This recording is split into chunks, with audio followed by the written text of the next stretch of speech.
that their affair began, that their romantic relationship, began while they were both serving as municipal court judges. Is that from your personal information, your personal knowledge, or is that from? I'm going to overrule that objection, Mr. Chopra. He can answer that question.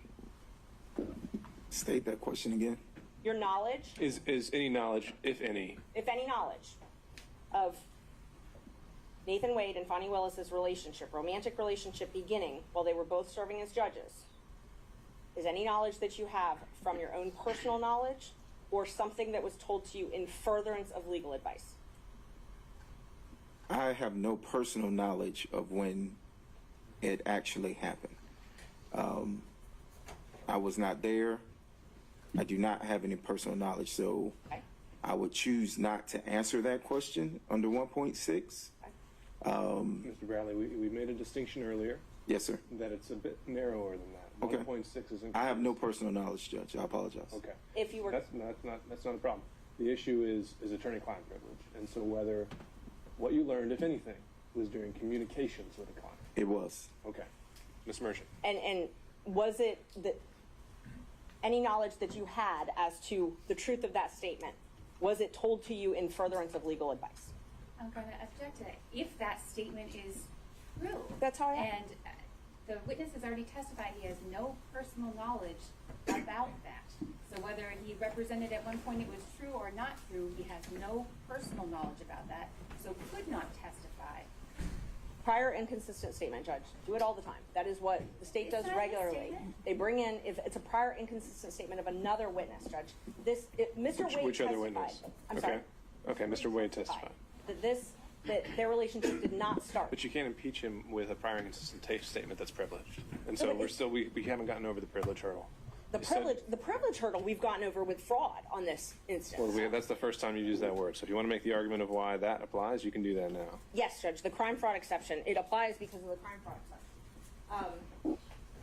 Which crime and or fraud was committed here? So there's a couple different things, and I want to just address them both because he's raised 1.6 and also raised attorney-client privilege. For the crime fraud exception says the privilege doesn't apply if the existence of it, essentially if he has to keep something secret to allow a fraud upon the court to continue. So we've got that. We've also got... No, it has to, the legal communications have to have done in furtherance of a crime or fraud. How has that been established? And what crime or fraud are we talking about? We're talking about perjury, lying to the court. In the affidavit filed last month. Yes. And so what have you done to link the communications that he made maybe, I don't know, years ago to the affidavit filed last month? The communications he made years ago, it's proof of the affidavit being incorrect, being false. He's given a prior inconsistent statement. But the legal communication has to be in furtherance of a crime or fraud. Right. Right, but he also can't protect. So, and I think it's more under. But if he had no idea, an affidavit wasn't even going to need to be filed until a month ago. Right. And these communications and everything happened well before that. How is anything that they communicated in furtherance of that affidavit that they didn't even know would have to be filed one day? It's been waived. That part's been waived because he filed the affidavit. So you can't file something that's false and then your lawyer know that it's false and then say, oh, well, privilege, my lawyer can't correct that. When he waives the privilege. And he waived the privilege. He testified about this yesterday. Okay, Ms. Cross. I don't think that's even close to an accurate representation of what the law in this area is. And beyond the real kind of throwing out fraud and this and crimes, which what you have, Your Honor, is a conflict in the evidence at this point. I know which way the weight of the evidence appears to me, but that's going to be for the court to judge. But a conflict in the evidence, that is not a crime. That is not a fraud. That is not perjury. That's a conflict in the evidence for the court to decide. So I agree with you there that you would have to first establish a crime or fraud occurred by a preponderance. Got it. And anything else? Just that she can't, under the guise of impeachment of this witness, number one, establish that. Number two, the witness has already said he doesn't have any personal knowledge of that. And there is the kind of specificity that is required to lay the predicate for a crime fraud exception to the attorney-client privilege is nowhere close to being met here. Okay. Anyone else want to be heard? Mr. Sadow. Yes, Your Honor. This is what I said to the court earlier. This is not crime fraud. The scenario in the case I said, you want me to cite it for the record? Go for it. Okay. It's Owens Corning Fiberglass Corporation versus American Centennial Insurance Company et al. And it is 660 Northeast 2nd, 812, out of the state of Ohio, Lucas County, Court of Common Pleas of Ohio. And it references, I'll make sure I get the right page here.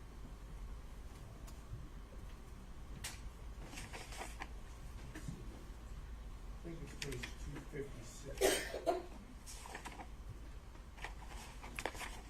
The point in the case, or the holding in the case, is if the party or witness chooses to testify falsely, and our position is that Mr. Wade testified falsely when he claimed the relationship did not begin until 2022, that if there are attorney-client communications in which the same individual witness has told his attorney something contrary to that, inconsistent with that, here that the relationship, the personal romantic relationship between Mr. Wade and Ms. Willis began prior to November 1st of 2021, which would be the day that he was hired, that if that communication took place, that is the attorney communication, that the fraud upon the court is Mr. Wade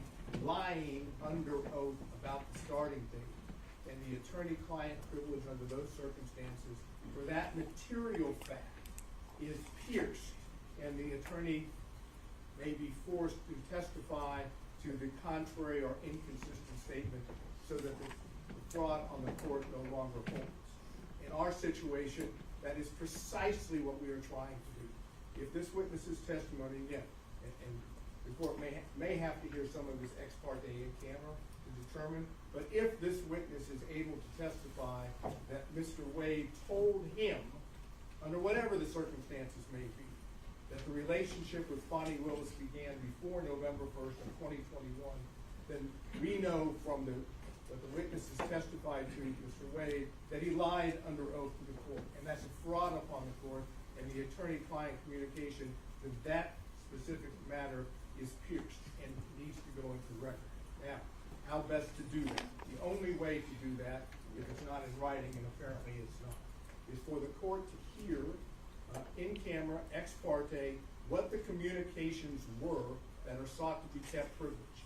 If the court deems that it is not inconsistent or contrary to what's testified, then you wouldn't pierce the privilege. If, on the other hand, this witness honestly, that is, now we're talking about Mr. Bradley, actually testifies to what he has told in text messages to Ms. Merchant on behalf of Mr. Roney, that he absolutely knows that the relationship started before November 1st of 2021, then he's testifying that his client took the stand and lied under oath and therefore did a fraud upon the court. So Okay. my request is, in this regard, the court's going to have to hear from counsel, and from, that is, counsel from Mr. Bradley, and from Mr. Bradley to determine whether or not he actually said what he said to Ms. Merchant, and whether or not it was based on communications, whenever it took place, with Mr. Wood. All right, Mr. Sadow, I understand. Thank you for clarifying your argument there. So I understand this fraud upon the cart theory, and what I'd been going back and forth with Ms. Merchant on earlier was that, as I understood, crime fraud applied in Georgia was that the communications had to have been in furtherance of a crime. And to me, that presupposes the existence of a crime at the time, or the forming of one at the time of the communications. The theory you're putting forward is one where we go back in time and can reopen that box because it's now become relevant for something completely, potentially unconnected to the communications whatsoever. Is that fair? That falsity has occurred now by the very person who is attempting to use the communications as a shield to protect his lives. Okay. And when I say crime fraud, it's a fraud waiver, that's what Millich calls it, is essentially. I mean, Millich says that It doesn't offend the privilege to ask an attorney to testify to matters already freely discussed by the attorney and a client at another hearing or proceeding. Allowing a client to selectively waive and reassert the privilege as tactics dictates, suggests that the client is using the privilege as a sword and not merely a shield. So I think it was quite explicit that Mr. Wade never waived anything regarding to communications between him and Mr. Bradley. He was willing to discuss the subject matter, but he was never willing to get into communications that occurred between him and Mr. Bradley. So as to Mr. Sadow's point of this fraud upon the court theory, my question is going to be, has it ever been applied in Georgia? And the answer to that is, it's not appears to have been applied in Georgia. I cannot find a case in which it has been applied.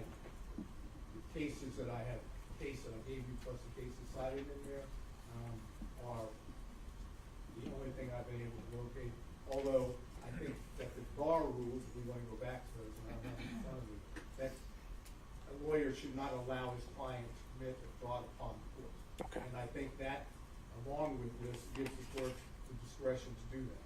And the only way to make the record, even if the court suggests that this is the law that the court should apply, but even if the court disagrees, there's no way for there to be a record about it unless Your Honor does it ex parte in camera to determine the nature of the privilege, which of course Your Honor knows from earlier days is how judges can do it with the Fifth Amendment privilege. They can do it with any privilege as long as it's ex parte in camera. So what I'm asking the court to do, because when I get up, I'm going to ask you direct. I'm not going to go through this that's going on now. To find out whether or not Mr. Wade has ever told Mr. Bradley, in his capacity as his attorney or otherwise, that the relationship started earlier than what Mr. Wade testified to. All right, understood. So the big takeaway I'm hearing from that, Mr. Sadow, is that once again, we're hearing the words a matter of first impression here, and noted. Mr. Gillen. Yeah, very quickly, Your Honor. Number one, he apparently, now he's claiming a privilege, which he certainly did not assert when he was communicating a text with Ms. Virtue. Sure, but do we have any indication Mr. Wade waived it and allowed him to communicate by that text? We know what he did. We know what he did. So how's that an implied waiver? And I would assume that as the attorney, that he would know whether or not he should protect a communication. That's a pretty big assumption.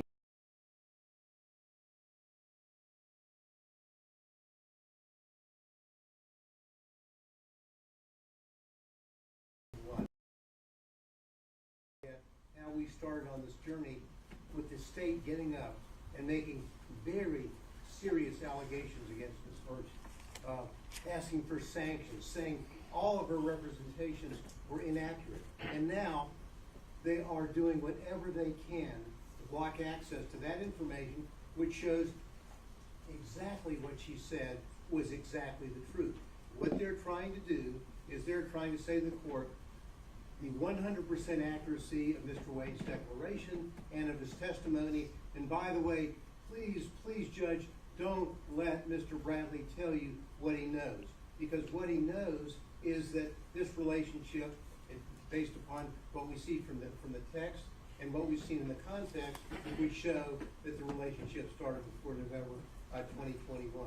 So I think we have a waiver issue, and parenthetically on the issue of crime fraud, Your Honor, the issue about crime fraud is whether or not in any context the communication would be not in furtherance of a crime at that time, but it could be for any particular crime committed by the client in the future as well. It doesn't have to be something that's being committed at the time. I will also note that when you look at the attorney-client privilege, the law basically says, look, this is a privilege which blocks evidence from coming in. And so in order to have that, they have the crime fraud exception, which is a very low standard once a prima facie showing has been made, which I believe has been done by Ms. Virtue. All right, let me clarify one thing, Mr. Bradley. When you testify to personal knowledge, does that include anything you may have seen, heard, outside of communications with a client? When you say you lack personal knowledge, does that include anything you may have seen or heard outside of communications with a client? And you can tell me if that question is horribly phrased. again. You try to rephrase it for me, Judge. I'm sorry. Okay. When you say you lack any personal knowledge, Yes, sir. does that also mean that, and include anything you may have seen or heard outside of communications? Outside of communications with my client. That's correct. Okay. And communications that were made, if any, that relate to the subject that you were asked to, were there any other third parties present that may have resulted in a waiver of privilege? Including texts. Am I answering your question or her question? My Okay. question. Are there any other third parties ever present with you and a client that would have resulted in a waiver of these privileges?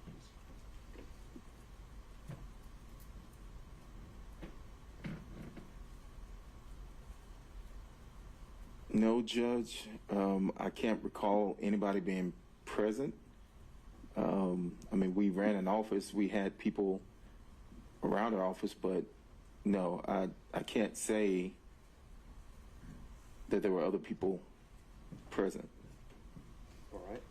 And did you ever receive any kind of a waiver from your client at any point? I have not received a waiver. And anything that you learned regarding the subject matter at all, if anything, was it in the course of legal advice, of receiving or giving legal advice?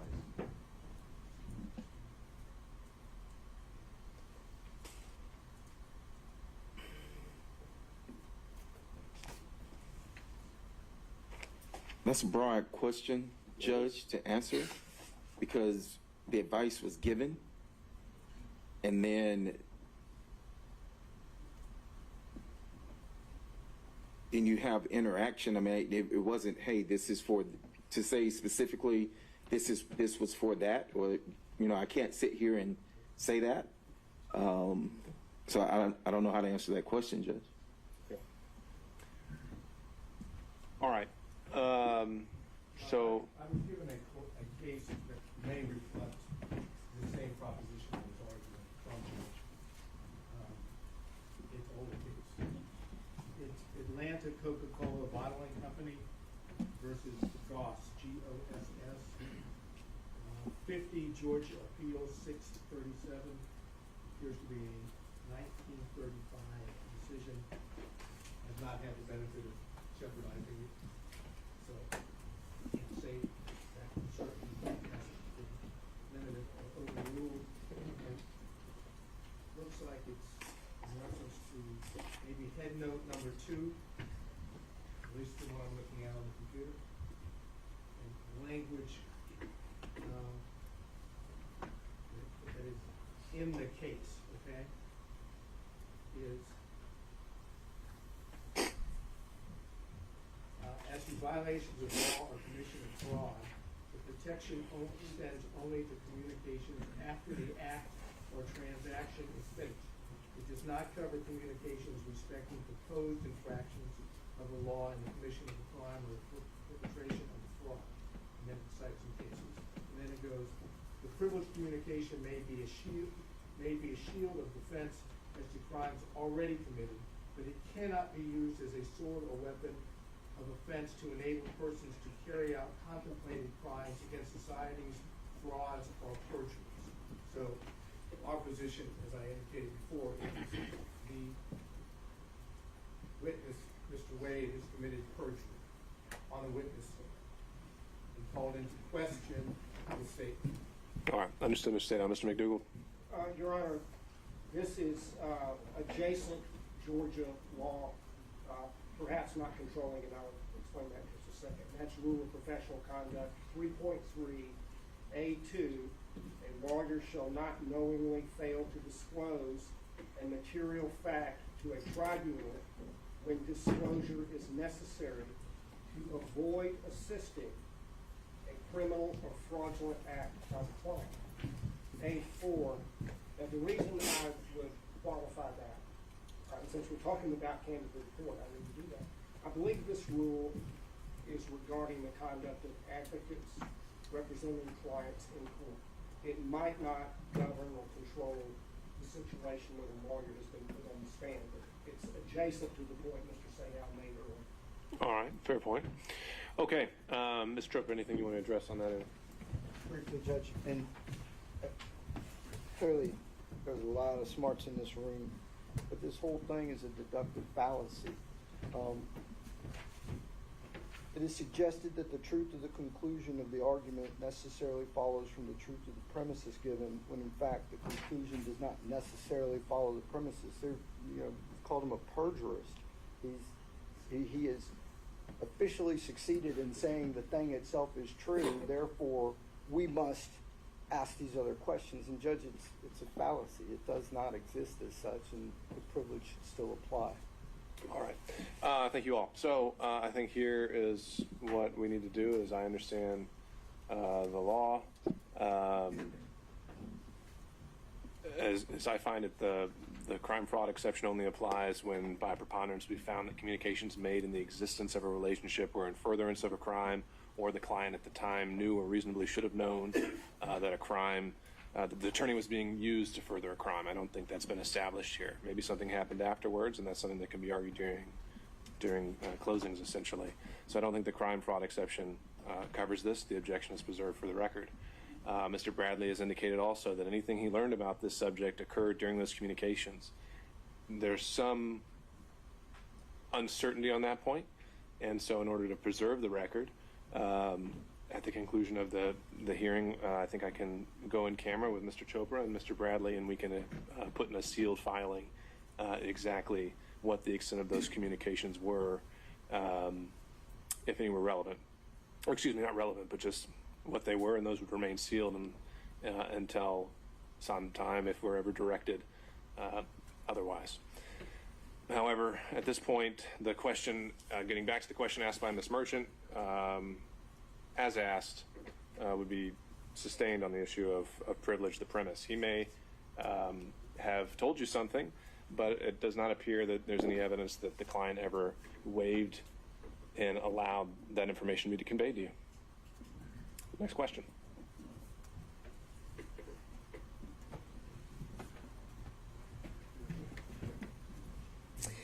Thank you, Judge. All right, let's see. So we talked about Ms. Willis and Mr. Wade coming to and from your office and security details following them. Do you recall that? Do I need to look at my phone? No. Or can I? Just asking if you recall. Oh, do I recall? I think I did, yes. Do you recall security taking Ms. Willis to your office? I'm going to object to that. Does he recall Actually, I Ms. take that Willis back. No, taking I don't security? object to that.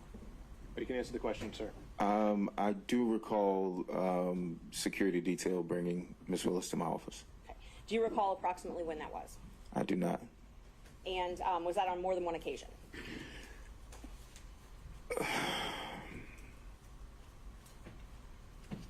I remember 2 occasions. Okay. Yes. Can you tell me about those? I can't remember when they were. Were they before she became DA? So I don't know if she had security detail before she became DA. So, I mean, if she was sworn in, or I don't remember the dates, but I do remember.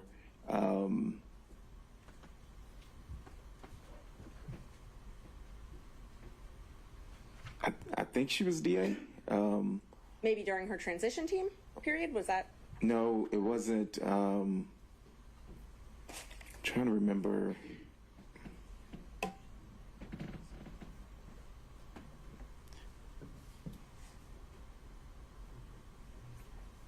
She would have had to have been the DA, I think. And I don't want to go on, I think. But I do remember twice her coming to our office, correct? And she had a security team both of those times. There was yes, she had a security team with her. Okay. And do you believe that it's a different security team than she has now? I don't know her security team now. Well, let me ask you- However, I'm sorry. I don't know her security team now.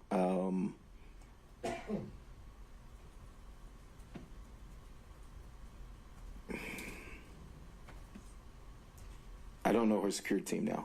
Do you remember telling me that it changed at some point, her security team?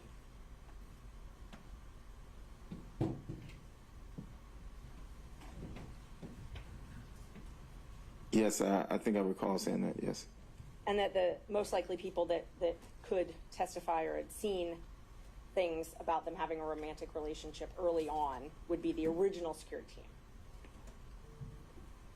I don't recall saying that, no, but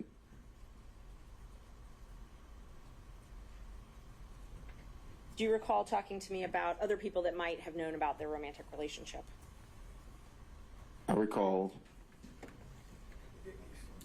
Yeah, I mean, objection based on we don't know the source. I mean, this is either based on privileged information or it's hearsay. Neither one is. It's neither. I asked if you recall. You need to clarify it. If you're actually going to think, if you think that this draws on information from outside the relationship that he's already testified to, then you need to lay that foundation. So sustained. Are you aware of other people that you believed would have known about when their relationship began? I object to the relevance of that. Again, the witness has testified he has no firsthand information of it. Anything he knows about the topic came from representation. Who he thinks might have been able to say something else is speculation, not relevant to anything, and a backdoor to get in the gossip and innuendo that has been pretty much this entire. All right. Okay, Ms. Merchant, I think we're getting to the point where, you know, the reason I thought this line of questioning was appropriate was to rebut certain inferences about why we were here in the first place. Right. But to go into it at the granular level, I'm not as wild about. So if maybe you can ask more overarching questions, and if you have anything else you think that's relevant, then you can get to those as well. Isn't it true that I gave you a copy of the motion to disqualify in this case? I emailed it to you, and you read it, reviewed it, and emailed me back that everything in it was accurate, to your knowledge. You emailed me, and Objection. Okay. All right. So there are things contained within that, Ms. Merchant, which he has now said fell within the privilege, and that he did not have the ability to waive. Okay. So I think that's where we have to leave it there. And I believe I still have to ask the questions, and then if he wants to assert the privilege. Well, I think he's pretty much already established the privilege, and the objection has been made, and I think it's a valid one at this point based on the record. So the answer was he did acknowledge that you sent him the motion, and I think we leave it at that. Let's see.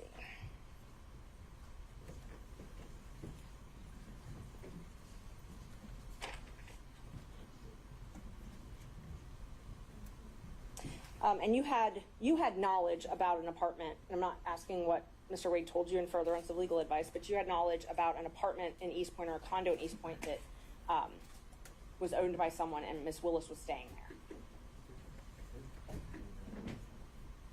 there. Judge, privilege. I think in the way the question's phrased, she qualified that, so.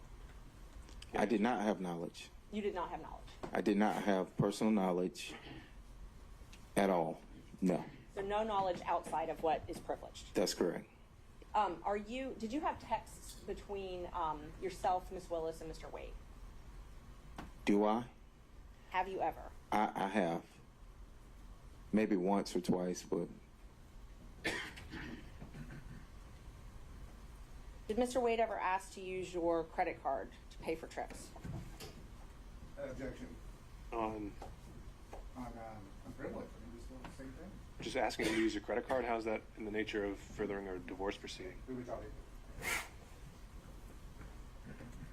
I had a business card, and we would use my business card. The firm would use my business card. For travel?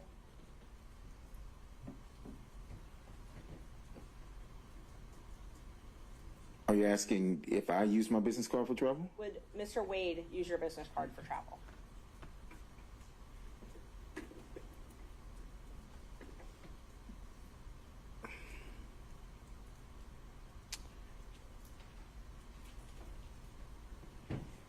I recall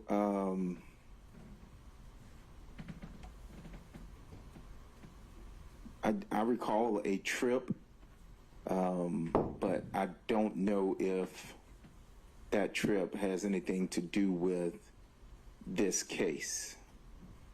So I do recall him using my card once, When was that? I don't even know when that was, and that's the honest truth. I recall him using my card once,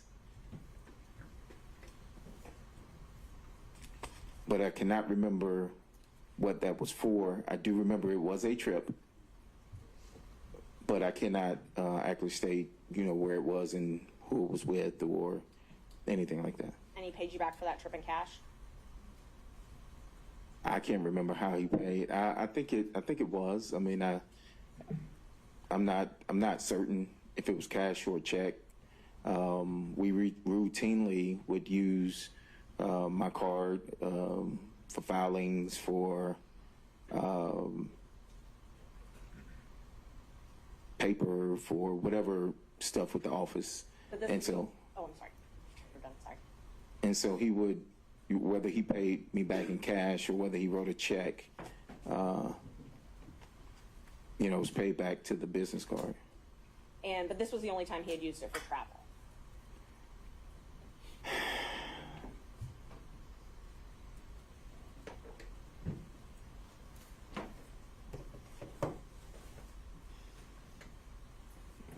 I cannot recall. I don't even have that business card anymore. But I do recall at least once for travel, yes. And that was when you were still law partners with him, though, correct? That is correct. Do you recall approximately when that was? I do not. You did not go on that travel with him, though, correct? I did not. Okay. And so he asked you to use your card for the travel.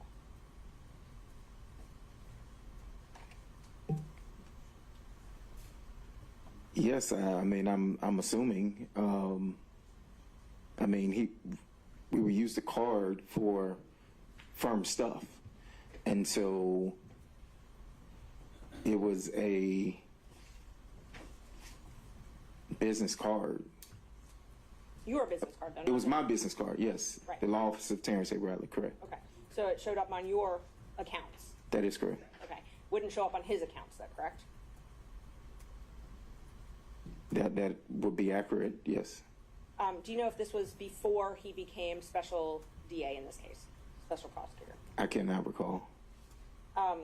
Did you see he and Ms. Willis together? You said you were in and out of the office, in and out of the DA's office. You saw them together, correct? In and out of my office or the DA's office? The DA's office. Correct. You saw them together in and out of the DA's office. Did I see them in and out? Yes. Well, if you preface it like that, no. I saw him in and out of the office when I would be there doing my filter work for the taint team. Okay. He would come by. I rarely saw Miss Willis and Mr. Wade together in the DA's office.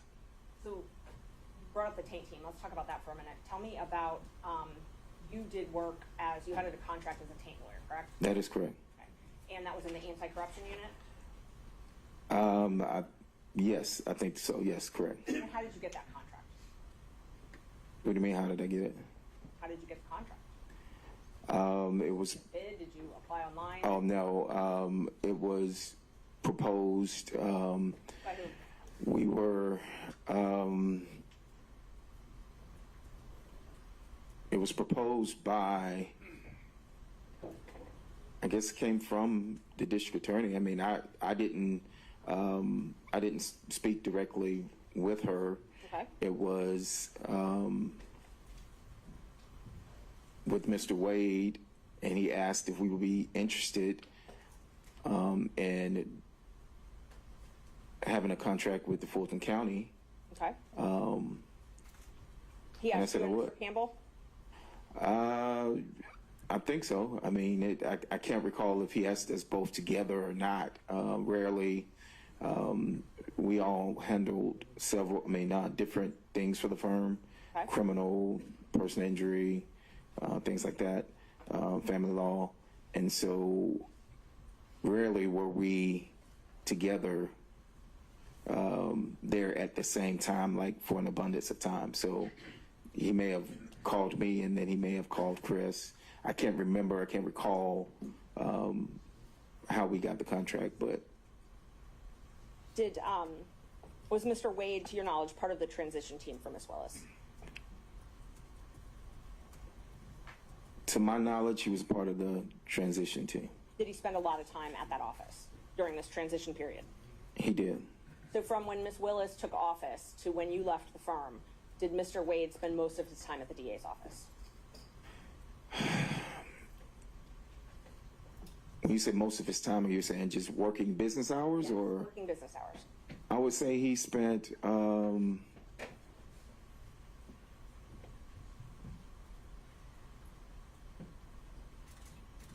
I would probably say he spent majority of time. If you say over 51%, I would say yes, he spent over 51% of his time. Okay. And that was the entire time from when she took office to when you left the firm? I can't say that that was the entire time, but yes, it was majority of, it was I can't pinpoint specifically when the time that he would spend. I think if my memory serves correctly, getting to the majority of the time, it would have been whenever he started with this, maybe. As a special prosecutor?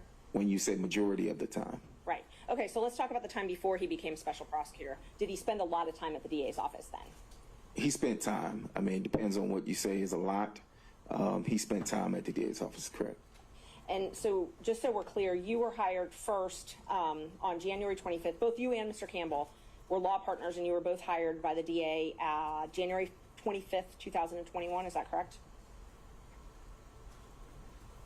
Repeat the question, I'm sorry. You and Mr. Campbell Yes. both were hired on a contract basis by DA Willis January 25th, 2021, correct? Which contract are you talking about? The first one, the taint contract. Not the first appearance contract, the taint Okay. contract. Well, you said the first one, and the tank contract wasn't the first contract, and so, Okay, so what was the first contract?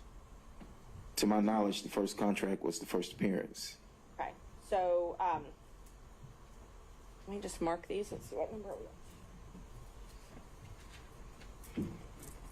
23, 24, 25. For his contract.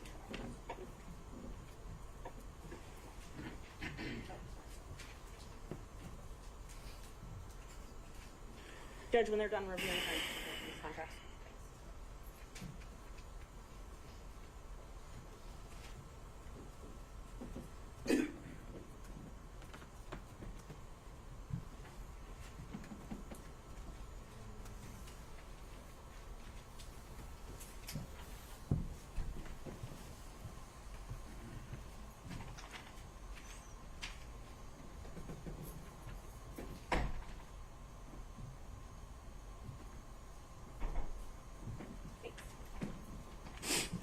Ms. Riley, showing you what's been marked. Defense exhibit 23, 24, and 25. If you could just take a look at those.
Okay, I see it. So on, now that you've reviewed those, is it true that on January 25th, 2021, you got your first contract as a taint lawyer? As a taint lawyer, yes, I see the date on that as a taint lawyer, but I'm also looking at this contract here for first appearance, and there must have been. I don't have it before me, but there must have been a contract before this. Okay, so you think there's a fourth contract? I can't say that there is or isn't. What I do know is that we did first appearance during COVID, and it was before 2021. So I don't know, if I had a written contract at that particular time or anything, but I do know, I think that you could look at the recordings because everything was recorded at that time as to when the first appearance contract started and the taint contract started. So when the three of you were partners, you had at least 2 contracts to do taint work, which is filter work, and then at least 2 contracts to do first appearance work, pretty much throughout that entire 2 years, right? Well, it renewed. So, it just renewed. So yes, if it was the same contract, but it was a renewal of Okay. the contract. So how did you, and you said that you got these contracts through, Ms. Willis gave them to you, but it was through her knowing Mr. Wade, correct?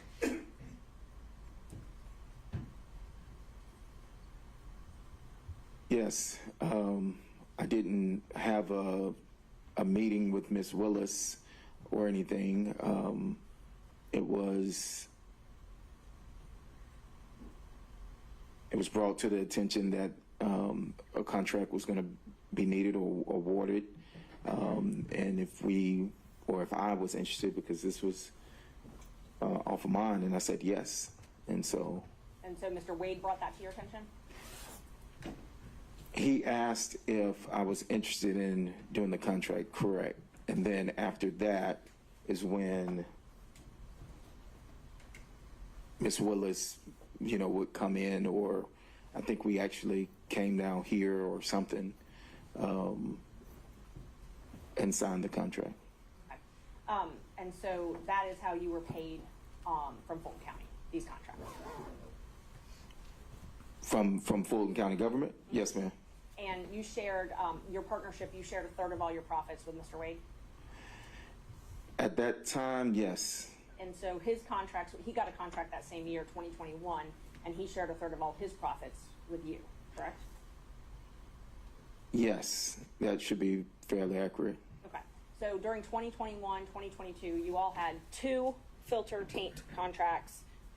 You had 2 first appearance contracts, and you had Mr. Wade's special counsel contracts, correct? My firm had what I have here, Okay. correct? But Mr. Campbell and Mr. Wade were part of your firm, correct? So I don't think at this time we had established WBC. Okay. At this time, I think I had mine, Chris had his, Nathan had his, and we operated in the same building. But if you ask me, did we fee share or, without everything that came in, yes, that is correct. So you weren't actually partners, you just fee shared? At this time, well, yes, at this time, we were not. At this time, I had Law Officer Terrence Bradley, Chris Campbell, PC, and whatever Nathan's was, if I'm not mistaken. And all these the taint contracts and then Nathan's special counsel contracts, all of those were under the anti-corruption unit, correct? You can look First at appearance was not under that. The taint contract, if I recall, was under the. I don't think they called it. What are you calling it? You can take a look at your contract if you need. Okay. And I'm not asking about the first appearance. I'm asking about the taint contracts and then Mr. Wade's contract, which has already been admitted in evidence. If you need to look at that.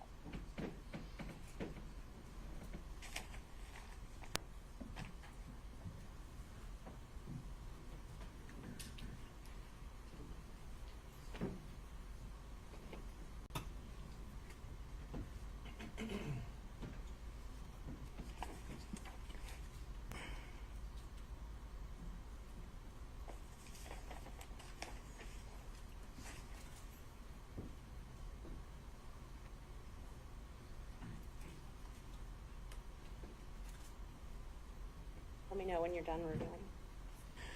Well, I see on the first page where it says taint attorney, and I'm trying to go through and I see where it continues says taint attorney, but it always says Fulton County District Attorney's Office. Your question was specific as to the anti-corruption unit, and I'm looking for the verbiage of anti-corruption unit, so I apologize. Oh, no, take your time.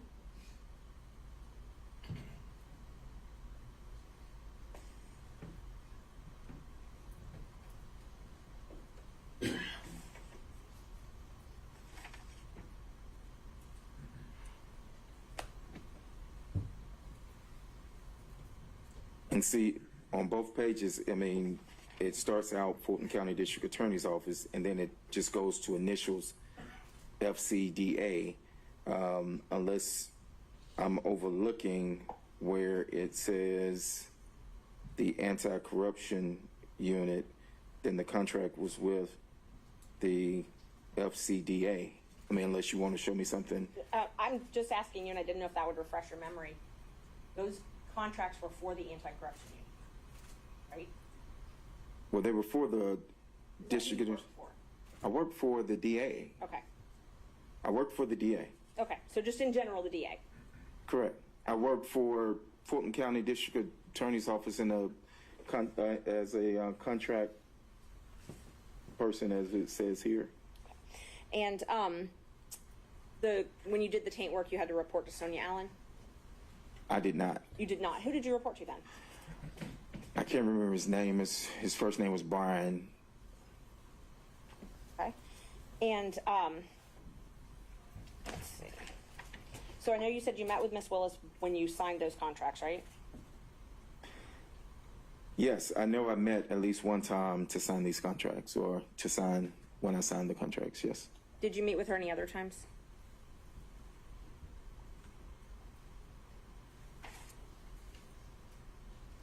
I did not personally meet with Ms. Willis any other time.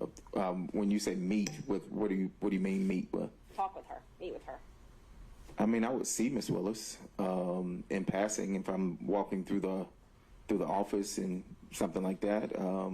But no, I didn't have any meetings with Ms. Willis. Okay, so the only times you met with her were when you signed those contracts.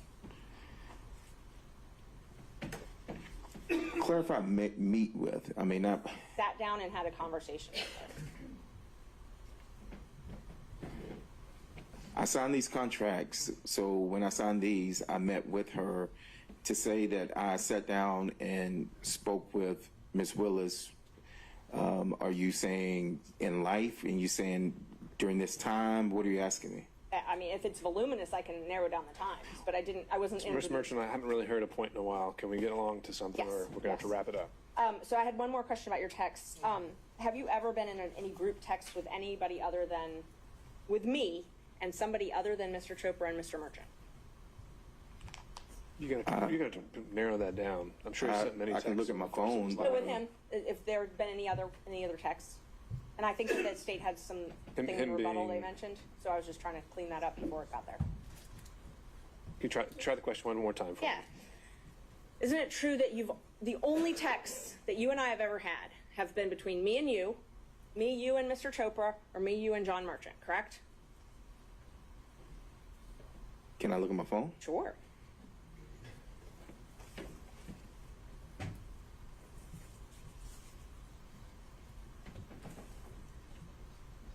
And what's the relevance of that, Ms. Merchant?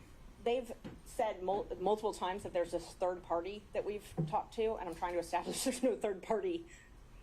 And I don't know why it was relevant, but the state's argued it, so. Well, if Ms. Merchant doesn't know why it's relevant, then maybe it might Okay. become relevant later, but right now. Ms. Merchant, I think you've been able to show Okay. what maybe launched this and answer the state's initial claims, and so let's get back to the core of what we were here for this hearing. Do you have anything else relevant to ask this witness? Yes, just a few more questions. After it became known that you were placed under subpoena, did you get a call from Gabe Banks? I did. And was he trying to determine if you were going to be giving information in this case? I don't know what he was trying to determine.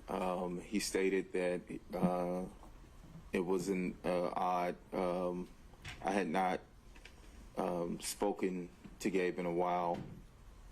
We are colleagues, we are friends, we are in the same fraternity, Gabe and I. And when he called, it was out of the blue, but he did call, yes, ma'am. Okay. And you relayed that to me as well, correct? I did. And then you also got a call from your best friend who was relaying a message to you from Mr. Wade, correct? No, I got a call saying that he got a call, not that a message that was supposed to be relayed to me. The call was, I'm going to check if there's a hearsay, the response of public hearsay. Thus far, it hasn't, but Sure. So hearsay objection as to the contents of the call, Ms. Merchant. I believe the contents of the call were to remember your privilege. I took that as a threat. I think Mr. Bradley took it as a threat, and I think he would testify to that. And hasn't testified to it. And he also said there wasn't any message relayed by Mr. Wade or any other party. well, no, he didn't say it was by any Right, party. Mr. Wade. So assuming he did hear something from a party, what's the hearsay exception for that, Ms. Merchant?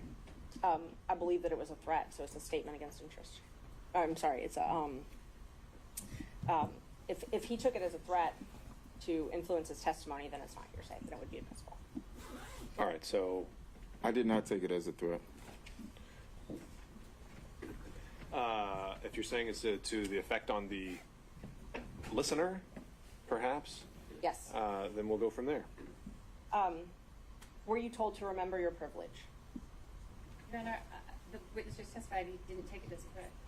Understood. I'll overrule the objection and the testimony given the weight it deserves.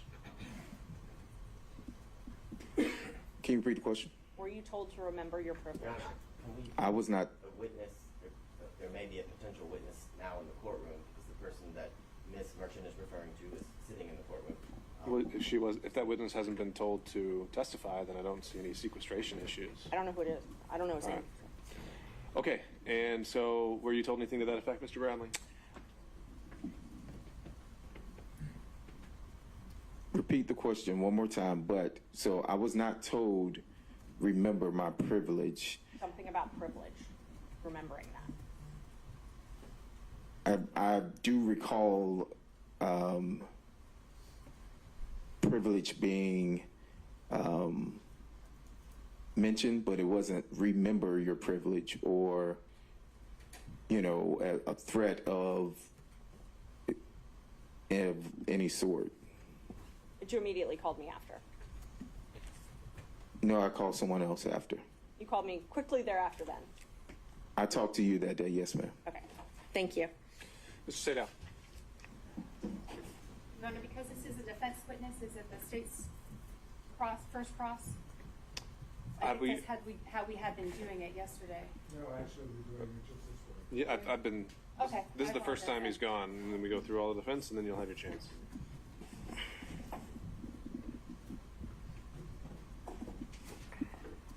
Some foundation questions to begin with, please. Your testimony as you began representing Mr. Wade as his attorney on what date or what approximate date? I didn't have an approximate date. And give me an approximate date when you began acting as Mr. Wade's attorney.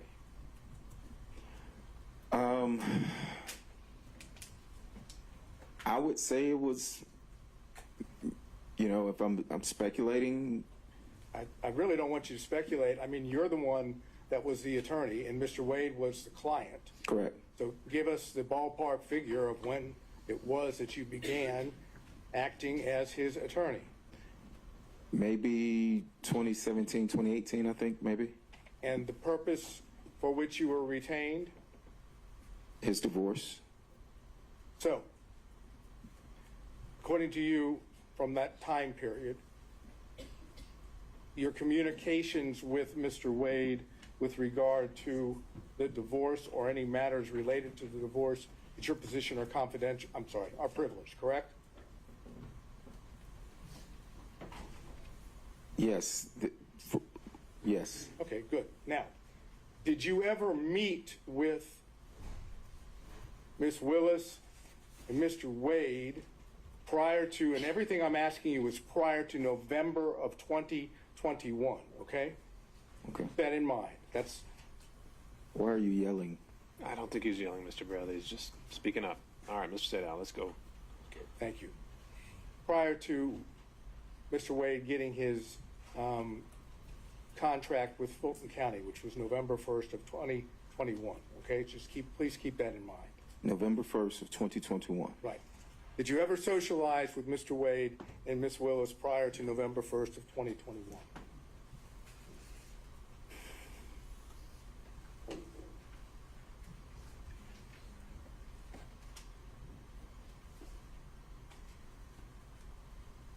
I've never socialized with Mr. Wade or Ms. Willis in any setting. If you're asking, have I ever met with them, then I would say yes. But when you say socialize, what do you mean socialize? Have you ever gone out to eat with both of them?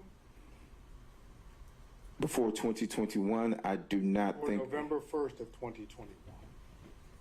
out to eat with both of them before.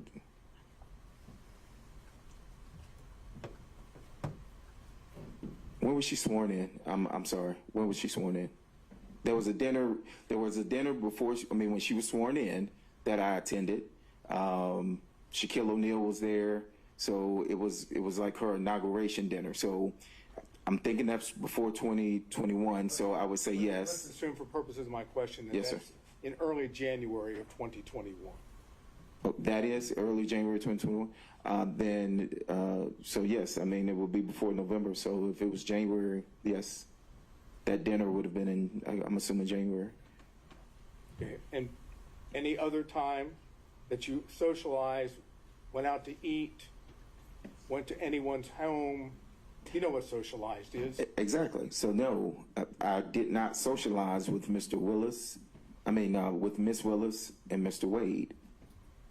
So prior to November 1st of 2021, did Miss Willis come to your offices? Your offices, the offices that you shared with Mr. Wade. I think she came once or twice to our office, correct? And the purpose for which she came? I don't know. We had separate offices. I do recall.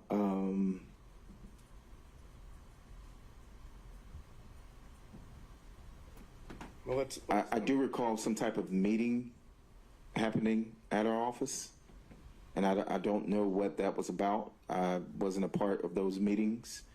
There was a meeting. There were other people there.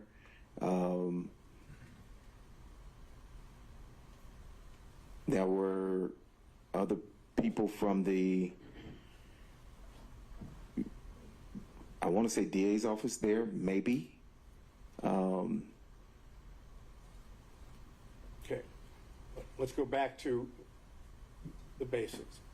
Ms. Willis came to your offices, together offices, on a couple different occasions. I recall Ms. Willis coming to my office at least twice. And on at least one of those occasions, or you tell us, did Ms. Willis meet privately with Mr. Wade in his office that you observed or heard? I can't recall. You can't recall. No. Did she ever meet with you in your office? Ms. Willis now. Privately in my office? No. I've never met privately in any office with her outside of signing this contract. Did Mr. Wade, prior to November 1st of 2021, ever talk to you about socializing with Ms. Willis? I can't recall. You can't recall? You're asking me if he ever mentioned to me that he socialized. With Ms. Willis, correct.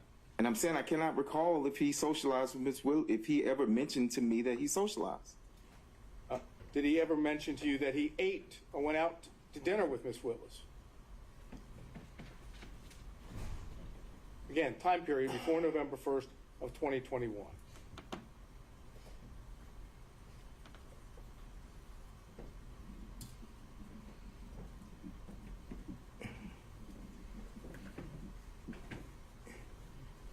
Did he, repeat your question?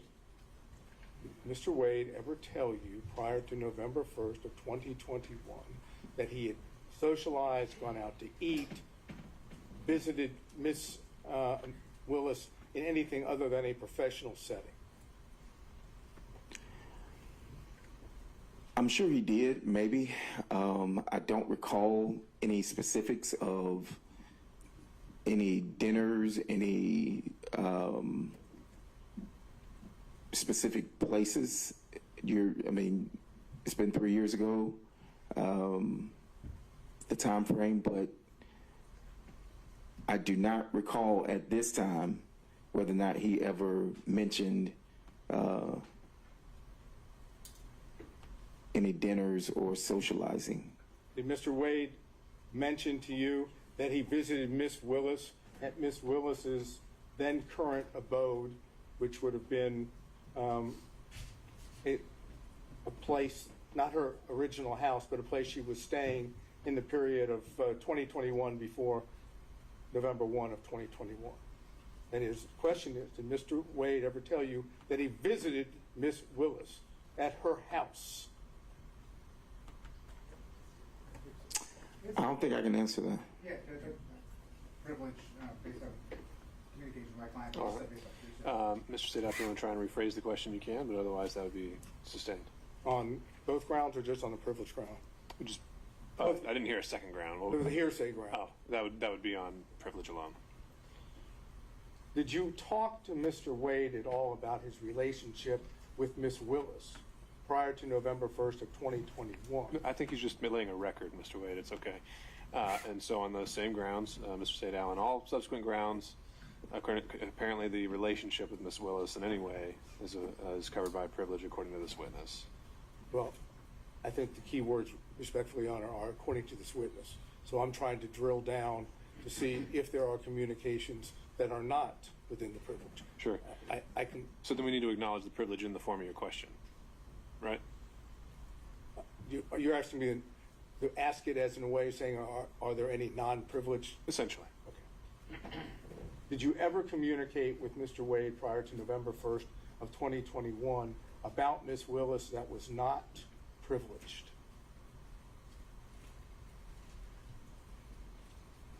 I mean, we discussed this contract, but This contract doesn't help. You have to give me a exhibit number, please. you said before November 2021? Yeah, November 1st of 2021. Before November, this contract for 1/25/21 is before that. So, I mean, we discussed this contract. Okay. And if I remember correctly, again, just give me that exhibit number so we can reference it. Exhibit 23. Okay, hold on would have been- 1 second. On Exhibit 23, did I understand you to say that it was Mr. Wade that effect brought you and Miss Willis together for the contract?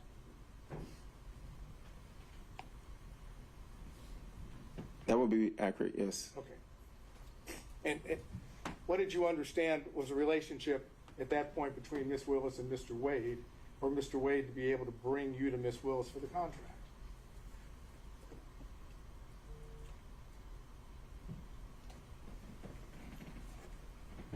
It's not a hard question. It's No, fairly I'm simple. just, state that again?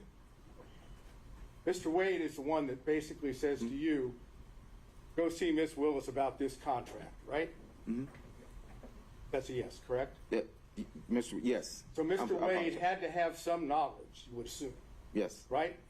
That you going to Miss Willis might bring you the contract, I right? never went to Miss Willis. So I stated I never went to Miss Willis. No. I was told about that there was a potential contract, and that I was asked by Mr. Wade if I would be interested in doing that contract. Okay, my question to you is, what was the basis that you understood Mr. Wade being able to potentially offer you that contract on Miss Willis's behalf? I'm going to object to that. That's a mischaracterization. Mr. Wade offered it to him. I think he said he expressed interest.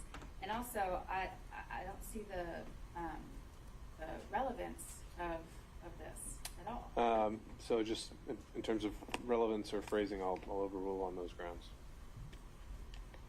So the question is standing unobjected to, Mr. Bradley? Can you repeat the question? You've explained to us how the contract Yes. came to you, correct? Yes. And my question is, what was your understanding of the relationship of Mr. Wade and Miss Willis for it to have been offered, or whatever word you want to use, for him to have said, expressed to you whether you had an interest in the contract? Privilege. Okay. All right, Mr. Evans has invoked privilege on that question, so Mr. Sadao, I think you need to clarify whether, Was it a privileged conversation that you had with Mr. Wade that let you know about the contract?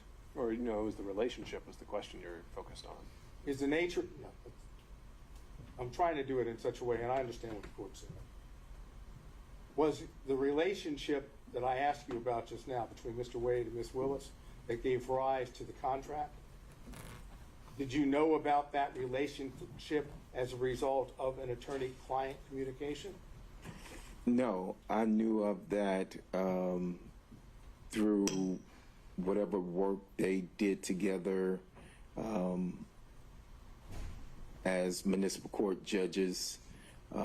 That's And how did you know that? Who told you about the work that they did together as municipal court judges? Mr. Wade told me that they did work at some conference. Okay, now, this would have been something that Mr. Wade said, according to your time period, at the time that you were representing Mr. Wade, correct? Say that again? Ask that again? Mr. Wade would have told you what you just told the court after you had established an attorney-client relationship with Mr. Wade, correct? Yes, but when he told me of them being at a conference, I mean, I'm not understanding how relate. I'm trying to understand your question. Well, my question is basically, you had communications with Mr. Wade directly that Yes. were not attorney-client privilege, right? I've had conversations with Mr. Wade that were not attorney-client privileged, yes. That involved Miss Willis, correct? I just stated that they were at a conference. I don't know whether or not that involved her or not. Well, if he's talking about her, that is, if Mr. Wade is telling you about Miss Willis and Mr. Wade having met at a conference, right? Then he's talking about Miss Willis, correct? Yes, but he also told me about other people that he met at the conference. But he told you about Miss Willis as well, correct? I think so, yes. So there were communications in which Miss Willis was at least a topic that was not covered by attorney-client privilege, correct? This particular instance, I was told about a conference, and when were you told this? I can't remember the dates of the conference, but it was after. It would have been after the conference. Okay, well, I'm trying to get just the time period here. After the conference, I want you to understand from the record, I believe we've shown that the conference was sometime in October of 2019. Okay. So could you give us an idea, that being a fact, when you would have had this communication about meeting with Miss Willis at the that is, Mr. Wade meeting Miss Willis at the conference? If that's the conference that they were at, yes, then, you know, I don't know how many municipal court conferences there are. I do know that at the time that I was in the firm, Mr. Wade was, he had some position with the municipal court. Yeah, right now my only question is time-wise, assuming it's October of 2019, when do you tend to remember? What's your best recollection of when Mr. Wade told you about having I can't remember because I didn't even remember that it was October 2019 until you said that. Okay. So you don't have a present recollection? I do not remember that, no. Had to be before the contract, though, in January of 2021, correct? That they met? No, that you were told about Mr. Wade and Miss Willis meeting at the conference had to be before. Oh, yeah, yes, it would have been before that, yes.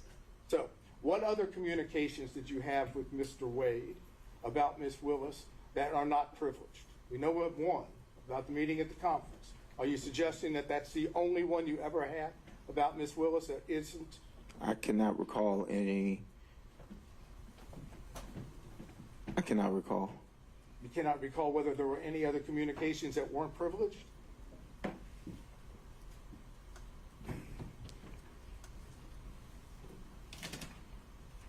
No. I'll be specific, and I understand there's probably going to be objections, but I want the record to reflect. Did you have a conversation with Mr. Wade prior to November 1st of 2021 about Mr. Wade dating Ms. Willis? Mr. Wade has risen. An objection is sustained for the record. Excuse me, Mr. Evans. Say that again. You don't have to answer the question, Mr. Bradley. Next question, Mr. St. Well, I understand it's been objected to and the court has sustained the objection. Can you tell us the circumstances in which, that is, under which Mr. Wade may have told you about dating?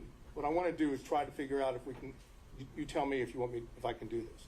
I'd like to know how the communications themselves took place, where they took place, how they took place, under what circumstance, whether he was at the time providing advice or seeking advice. So those are the basics. If I can ask as to all those, but if the court's going to sustain the objection to those, then I don't want to waste your time. And that's something I'll cover in camera.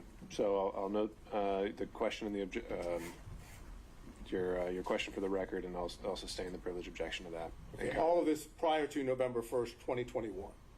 Okay? I'm going to show you two text messages.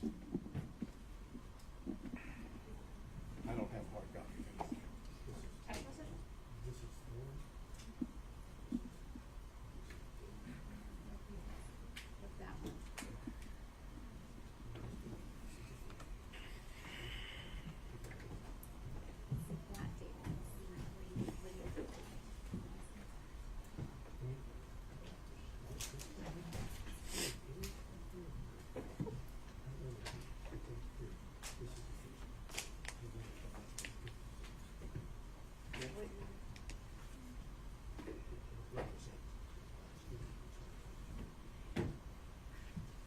This is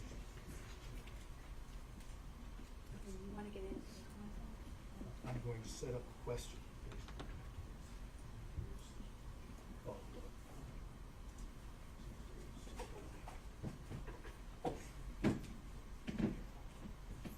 Okay, so I'm going to have objections. Of course you're going to have objections. I realize that. I want to be able to show it to him, and then I'm going to frame the appropriate question, and then you're going to object. We'll see where we are. May I approach? You may, sir.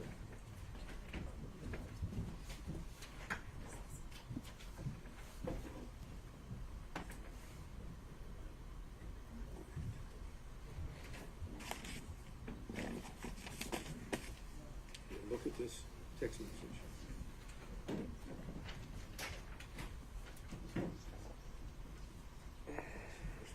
Go ahead. Can I read it first? Of course, of course.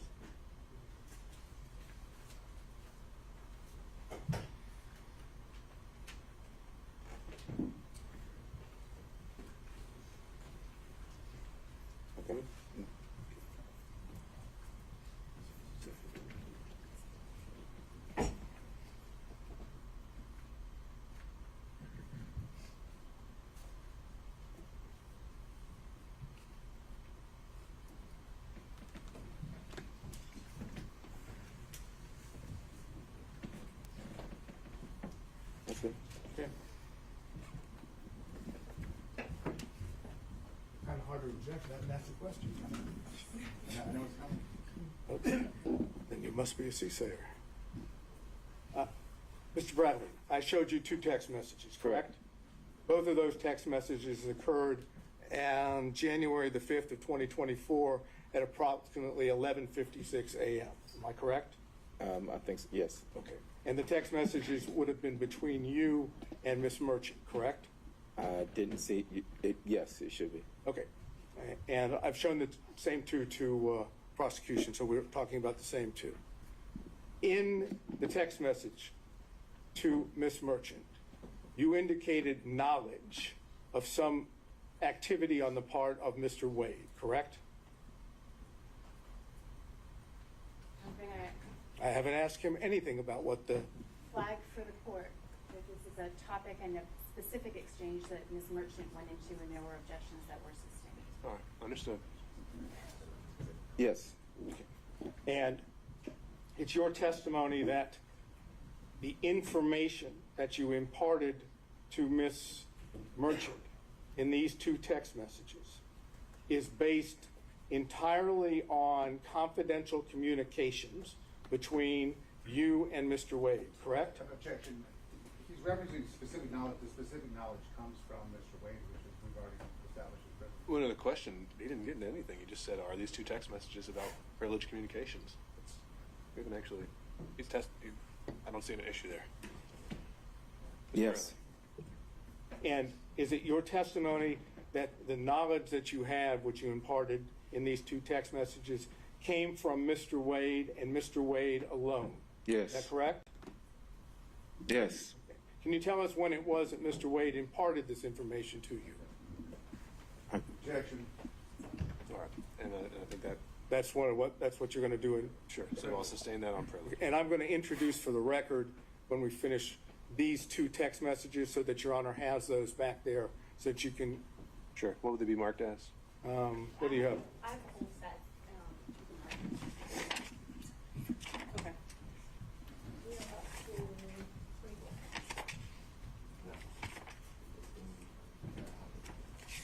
I'm going to go ahead and, Oh, the contact. The new one will be 26. once I put a staple in it, I think it'll be Defense Exhibit 26. All right.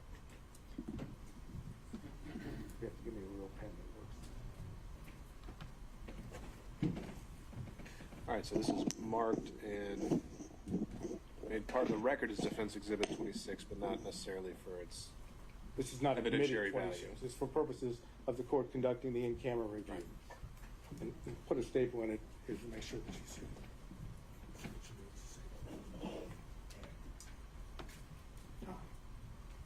No charge? Nope, it's free. all right, Ms. Sadell, what else? All right, so there was also reference, if I remember correctly, to some email correspondence in which Ms. Merchant sent you the motion that she was going to file to disqualify Ms. Willis and Mr. Wade for your review. Is that correct? That's correct. Okay. And that was sent to you in an email? That was correct. And did you respond to it in an email? I don't think I responded to her in an email. Ashley, do we know? Responded by text. You responded by text. I'm sorry, I mischaracterized it. You responded by text? If I can look at my text, I can, but I'm assuming I did, but Okay, I'm going to get it for you because Okay, I don't want all there to right. be any assumption. As soon as we have it. Let me show you. This is the email.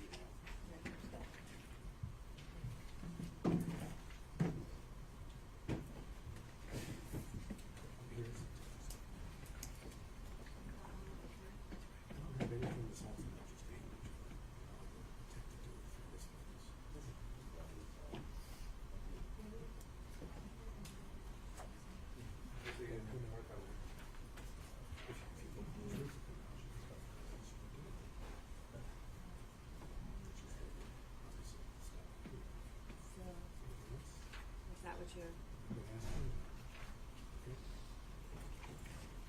I'm going to show you if I might approach. I made reference to an email that Ms. Merchant would have sent you about the motion she was going to file. If you look at this, does this appear to be the email that you received? It's dated January the 6th, 2024 at 10:25 a.m. yeah, I see it, the email, yes. That's the email that you received, correct? Along with, obviously, the attachment, which is referenced. Yes. And then, did you respond to that email within the text message that I've just placed before you? Yes, I said looks good. The answer is yes. Oh, yes, I did. Okay. And we'll mark this as another exhibit for Your Honor to look at.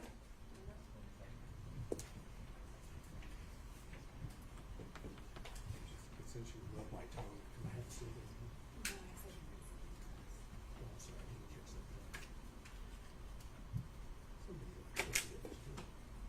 Okay, I'm going to have these marked as 27. Okay? All right, so is it your position that what is reflected, let me hand it to you.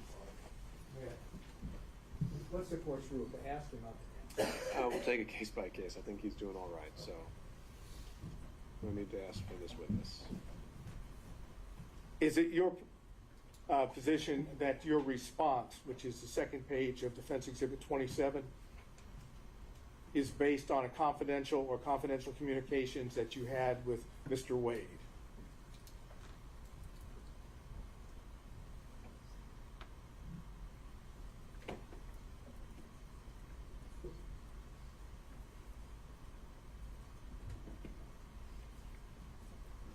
Do you want me to read the response? No, I'm only asking you whether or not the response, you actually already said what it said.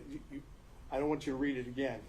Is that response, based on confidential communications that you had with Mr. Wade? Objection, this is privileged and cumulative. All right, so now we're talking about the email, essentially referencing the motion as a whole. He hasn't been asked to actually confirm or deny any specifics, just to say whether his response is privileged. So I think we're just laying the foundation, just like we did with the text message. So you can answer that question, sir. Was my response privileged? No. Was your response to the email of Ms. Merchant, which is on page 1, Mm-hmm. is your response, which is on page 2, is that based on knowledge that you received from Mr. Wade pursuant to confidential communications? Yes.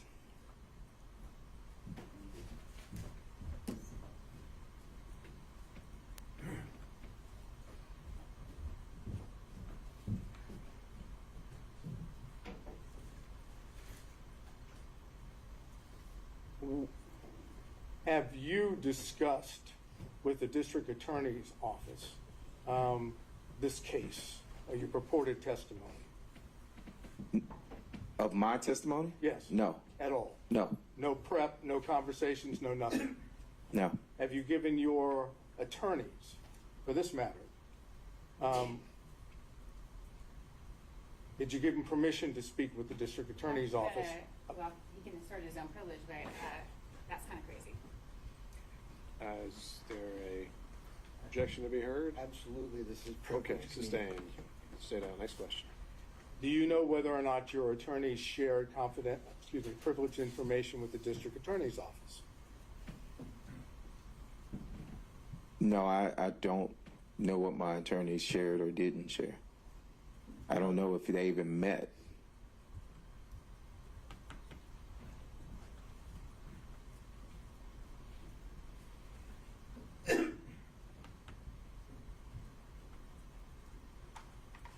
Have you, last question, have you spoken to Mr. Wade prior to today? No, actually, withdraw that. You're no longer in the same partnership or fee-sharing arrangement with Mr. Wade, correct? That's correct. When did you leave that fee-sharing partnership, pseudo-partnership arrangement?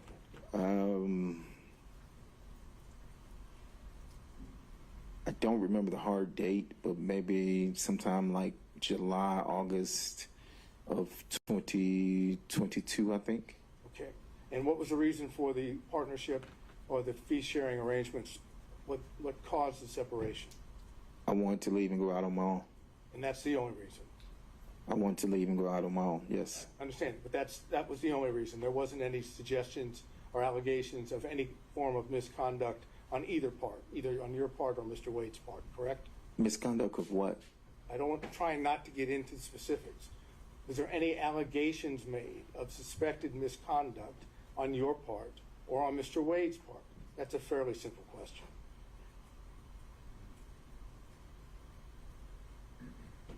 Did he accuse you of doing anything? Did you accuse him of doing anything?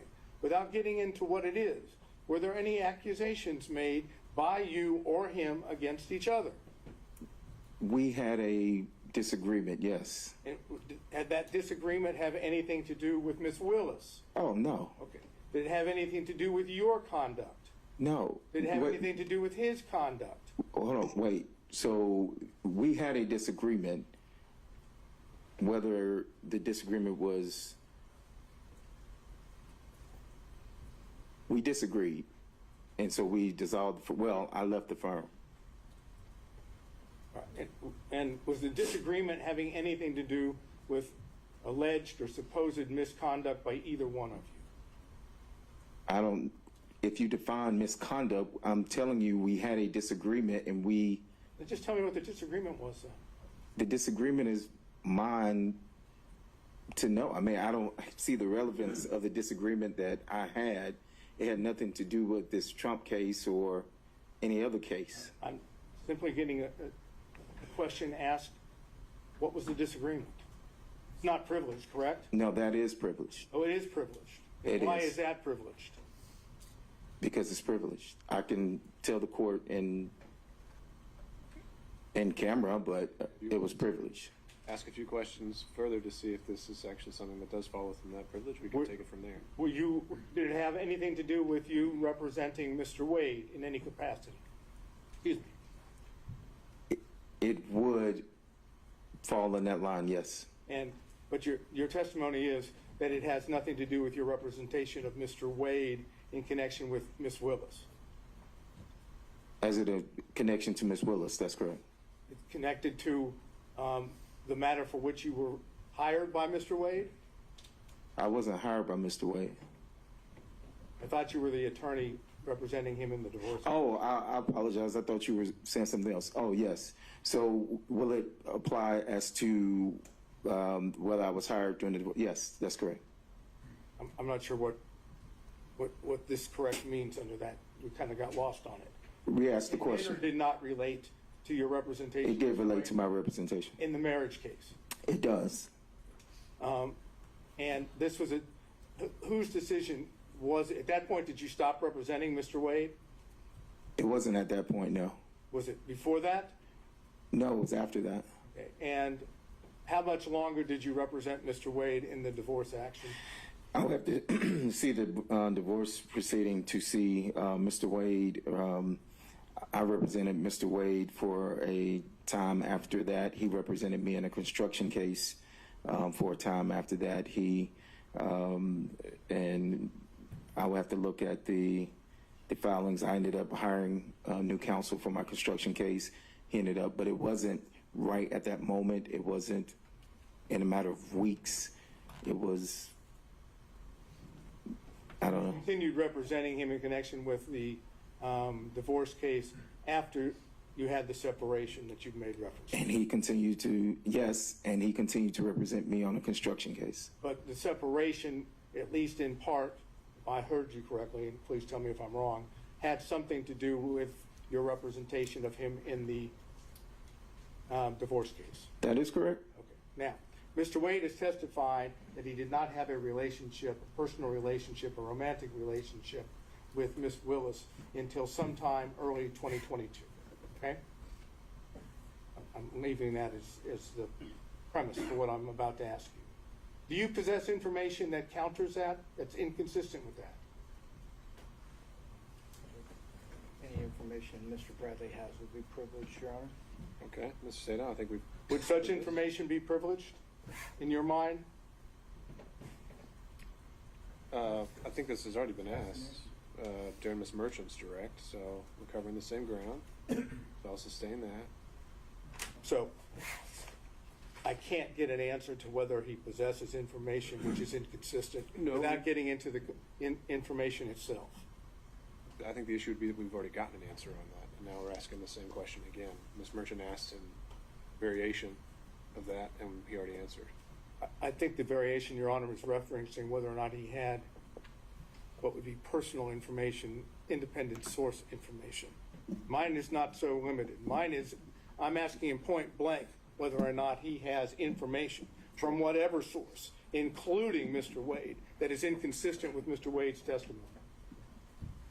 Because if it includes Mr. Wade, it is privileged communication. So therefore, the answer is it's privileged.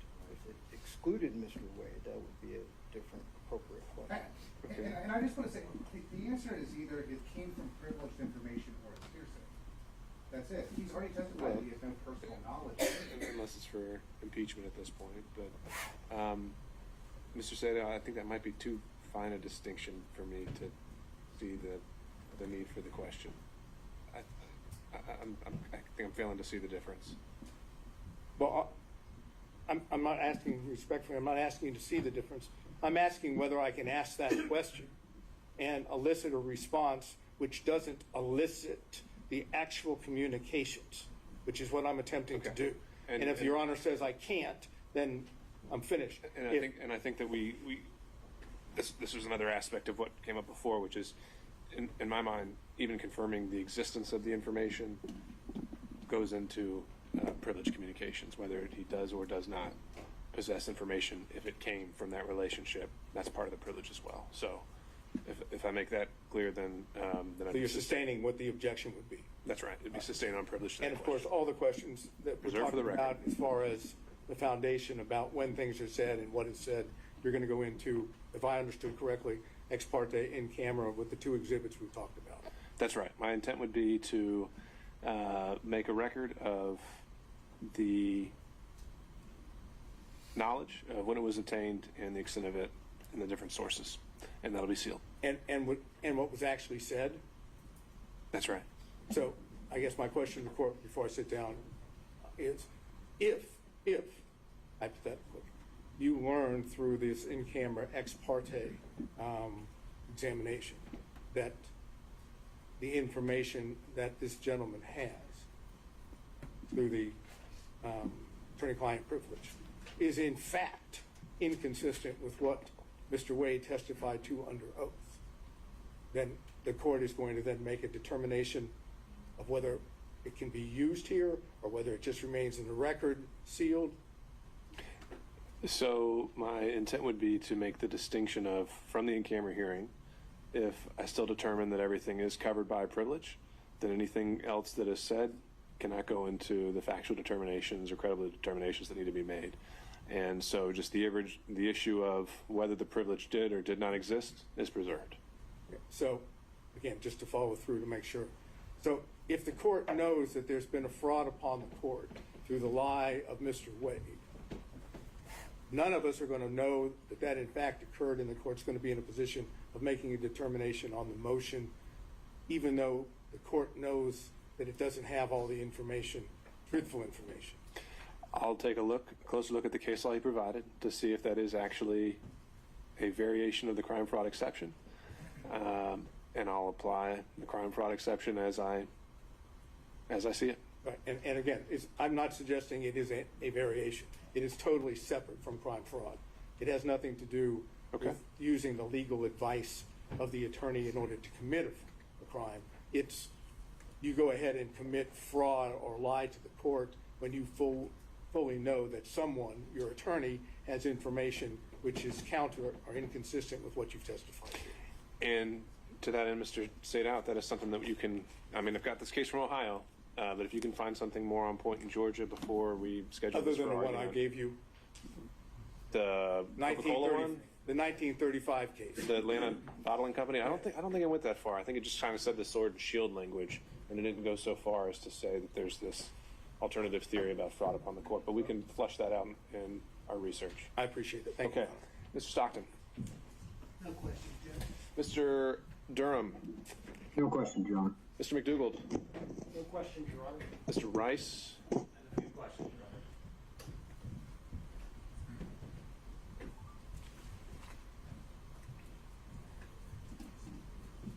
Honor. Mr. Bradley, you were counsel for Mr. Wade in the divorce case when the interrogatories were initially served on opposing counsel on or about December 27th of 2021, correct? That's correct. And you were also counsel for him when the amended interrogatories were served on May 30th of 2023, correct? That's incorrect.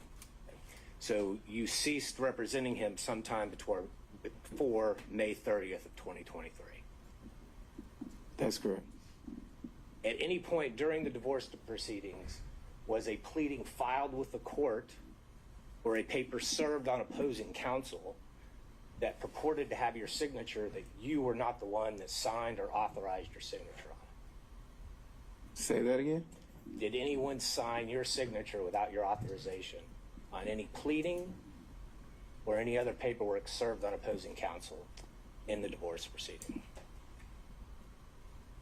I don't think so. If you have the documents, I can authenticate my signature.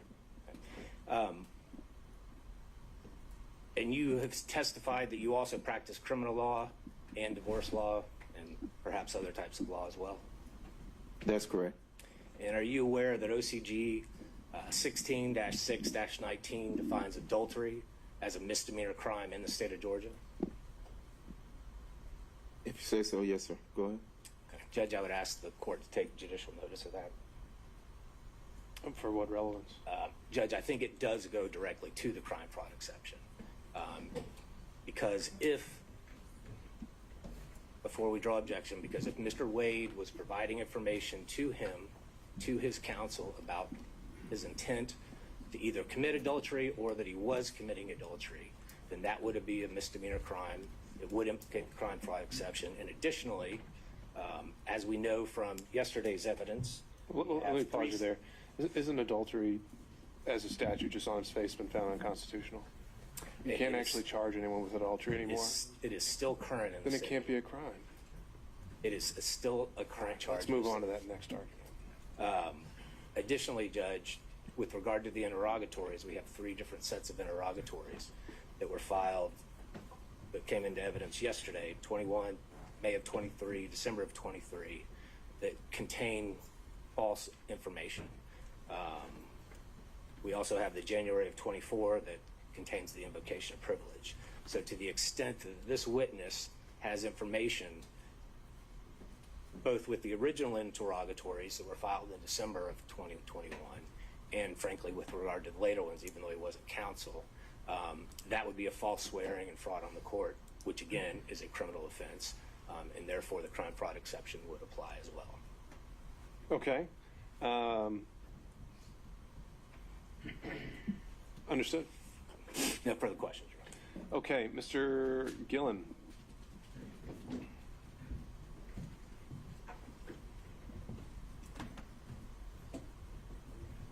Good afternoon, Ms. Bradley. Good afternoon. Been a long day.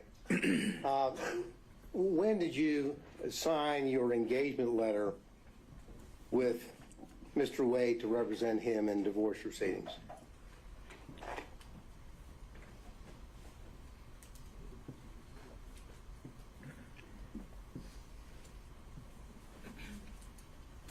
It would have to be 2017, 2018.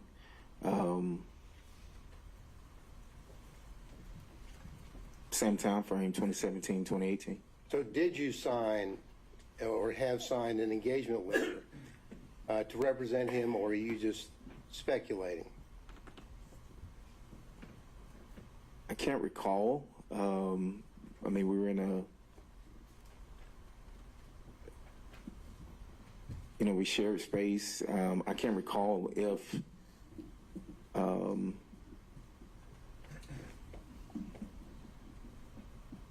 there was a contract or if there is a contract. I think there is a contract, but right now it would be speculation. Right now, sitting here, you do not know whether or not you had a signed engagement letter with Mr. Wade discussing the parameters of your legal representation of him. Isn't that correct? That's not correct. I mean, I can't say. I don't have my files or anything with me. Well, sitting here, you do not have specific recollection or knowledge that you even had an engagement letter to represent him. Isn't that right? I think I had an engagement letter, but I do not know specifically if I had an engagement letter. Well, when did you open a file? Did you open when you represent someone, you open a file in your office And when did you open the file on Mr. Wade? I am going to object to the relevance of this line of questioning. There has been no dispute by the attorney or the client that there was an attorney-client relationship. And so I object to the relevance of the circumstances under which that engagement began, because as Mr. Gillen knows, that's not a factor in determining whether there was a true attorney-client relationship. Well, Your Honor, it's not just up to Mr. Wade and Mr. Bradley, it's up to the court. I agree with you there, Mr. Gillen, and so I'll give you a little bit of leeway, but I don't think we could spend too much time on this. No, so okay, we'll see. Your Honor. Now, did you or did you not open a file in your law practice with Mr. Wade's name on it, yes or no? Yes, I had a file with Mr. Wade's name on it. When did you open that file? I'm assuming 2017, 2018. I can't tell you the exact date. I've said that 3 or 4 times. Well, let's approach it from another angle. When is the first invoice that you sent to Mr. Wade for your legal representation? I didn't send him an invoice in that capacity. So what we have here is you're not knowing whether you even have an engagement letter. You don't know whether you actually even billed him, correct? I represented Mr. Wade. I signed the documents that we filed. I filed the documents. There's depositions that I had with the divorce attorney that was representing his wife. I'm sorry, sir, that's not my question. Okay. My question is, did you bill him in your capacity as the lawyer that you're telling him? I don't recall. As a matter of fact, did you have any invoices where you billed him on an hourly basis? I don't recall. And the answer really is no, isn't it, sir? I don't recall. And the reason why it's no, isn't it, is because what happened is that you and Mr. Wade were in a law practice together, and it was a very small work environment, correct? It was a work environment, yes. A work environment where you and him would meet and talk literally every day, correct? Not every day, no. Well, almost every day. Not almost every day. I stated earlier that I ran one side of a practice. Mr. Wade did, and we rarely were there at the same time. I stated that earlier today. So, just give us totally how much money you got for representing Mr. Wade in this since 2017 or whenever you told us, up until you dropped off the case in 2023. I don't recall. Would the answer be zero? I do not recall. Well, you would know whether you got paid or not, wouldn't you, sir? I do not recall. So you don't recall whether you as an attorney got a single dollar to represent Mr. Wade, correct? That's correct. Because you really did it as a friend, didn't you? No, I did it as an attorney. Well, an attorney that wasn't being paid. You were doing it pro bono for a friend, weren't you? I'm going to ask me. All right. So I'm going to sustain that, Mr. Gillen. I think the law is clear that money doesn't even have to change hands for that relationship, and I'm making a finding based on the evidence that's already been presented, namely the fact that he signed pleadings, attended depositions on Mr. Wade's behalf, that attorney-client relationship did exist at some point. I was just laying the foundation to the circumstances in terms of the non-billing from the 2017 period and whether there was really an attorney-client privilege there. That's what I was trying to do. Okay. If the dispute is just when it occurred, you can try to hone in on that. But the questions I've heard so far are more from you were never paid ever. It's from a overall angle. Well, from 2017 until November of 2021, you didn't receive a dollar from Mr. Wade for your supposed or your representation of him, correct? I don't have the file in front of me, and I do not recall. Okay. And the reality of it is, as I mentioned or asked you a few minutes ago, is that it was a small firm, and you were doing him as essentially a favor as a friend and as a law partner, correct? No, I was representing him as an attorney. Were we in the practice together? Yes. And were we, or are we friends? I mean, we were friends at the time, yes. Well, you were friends and law partners, correct? Yes. And in a small firm, and I know because I'm in a small firm, people will sit around the office and talk about their social life and what they're doing, correct? correct? If that happens in your small firm, yes, yes. Well, that doesn't happen, or did it happen in your small firm? The witness has been asked very specific questions about conversations about socialization, and we've gone on through it, so I think this is asking answer. All right, I'll let him answer this one question. Overruled. Repeat the question. Well, did you in your small firm have occasion to where people would sit around and socialize and talk about what was going on in their lives as opposed to merely talking about the law? Yes. And you had those conversations with Mr. Wade as a friend on a social basis, didn't you? I assume we, Objection, going back into the privileged communication. Not yet, but it might. I assume, yes, we talked about sports. We talked about, sports a whole lot. You talked about life and about what was going on in your life and what was going on in his life, right? Right? Sometimes, very rarely, yes, sometimes. And that is what you do in a small work environment when you know people very well and you do favors for them, correct? Again, I'm going to object. Yeah. There's All questions. right. Sustained. Next question, Mr. Gillen. Now, in that capacity, didn't you have discussions with Mr. Wade about what was going on in his social life that had nothing to do with him asking you legal advice? Objection, to be more specific. I think he's just asked whether he socializes outside of legal advice. So I think he can answer that question. I did answer the question. I said we talked about sports a lot.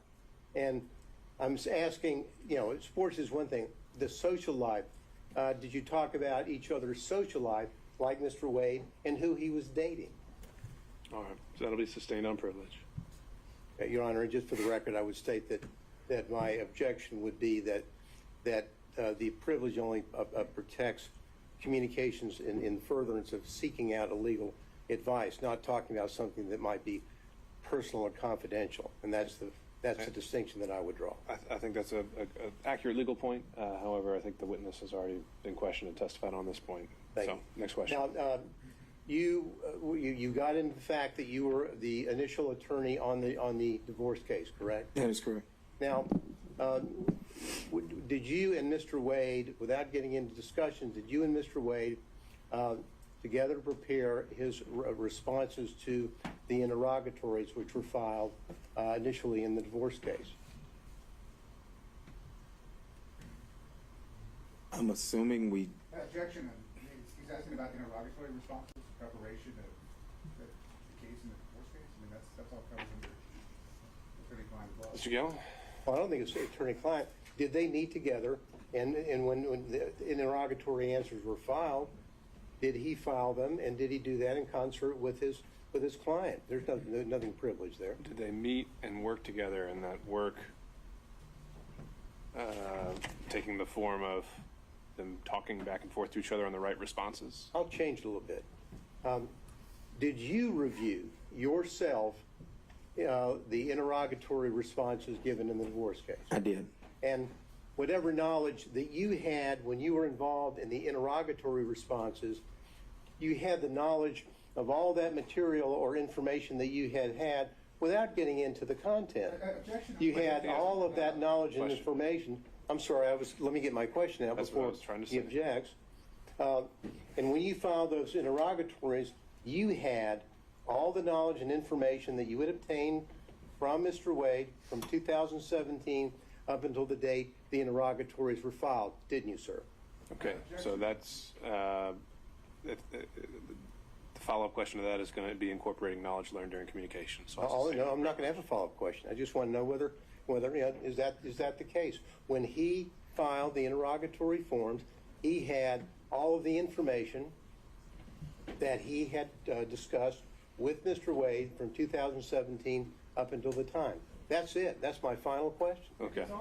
In which case, without doing that extra assuming link that he based his answers on those communications, it has no relevance. Well, it does in the sense that it shows what knowledge he may have had when he, the attorney, is filing interrogatory responses. That's what it shows. Okay.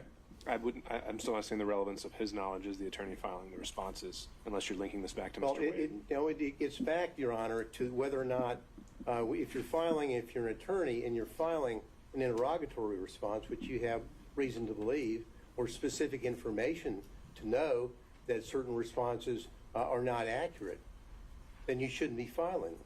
And now, so that's where I was going with that. So if he's got a body of knowledge over here that's built up from his communications with Mr. Wade that everyone so dearly doesn't want everyone to know about, in spite of the allegations made against Ms. Merchant, now. Okay. So what if the question was, did you, when you signed your name to the interrogatories, did you commit any knowing fraudulent statement and submitting those to the court at the time? Would there be a problem with that statement or that question? Well, I mean, I think that is a conclusion that others could draw, like the court. I just want to know that he had all that information at the time that he, as the attorney, filed the interrogatories. That's it. We would object.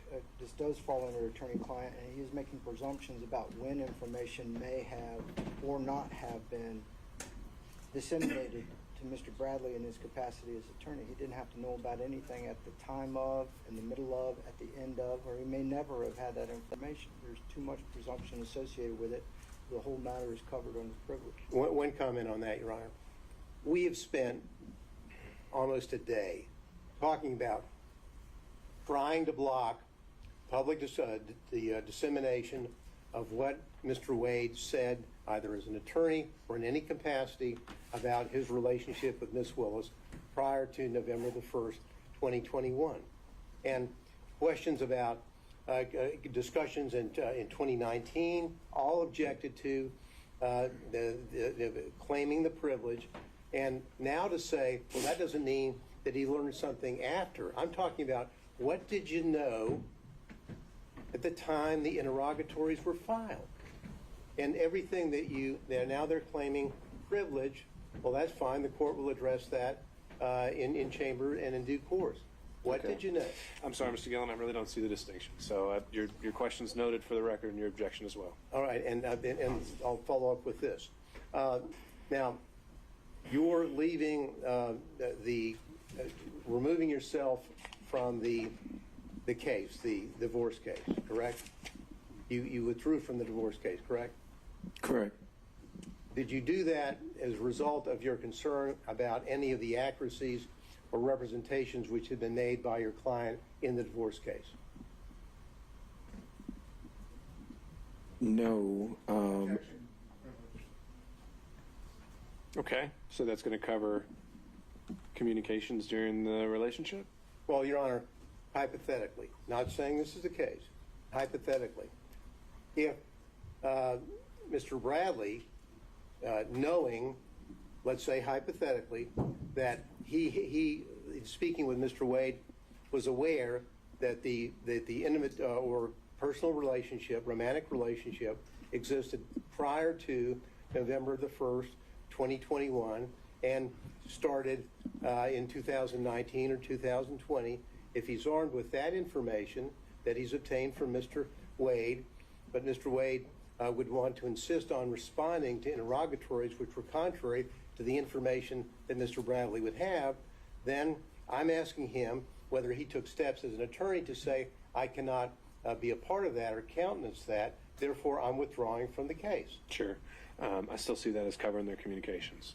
So I'll sustain that objection. All right. Well, thank you, Your Honor. That's all I had. Okay. Thank you, Mr. Gill. Thank you. Mr. Kucherov, are you still with us?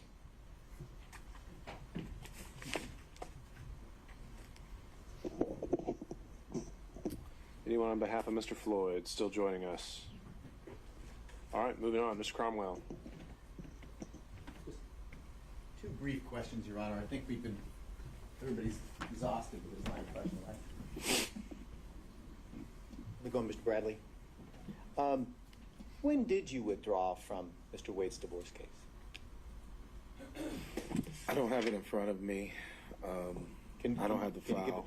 Was it sometime in 2023? No, it would have probably been, well, 2023. See, I left in 2022. It could have been anywhere between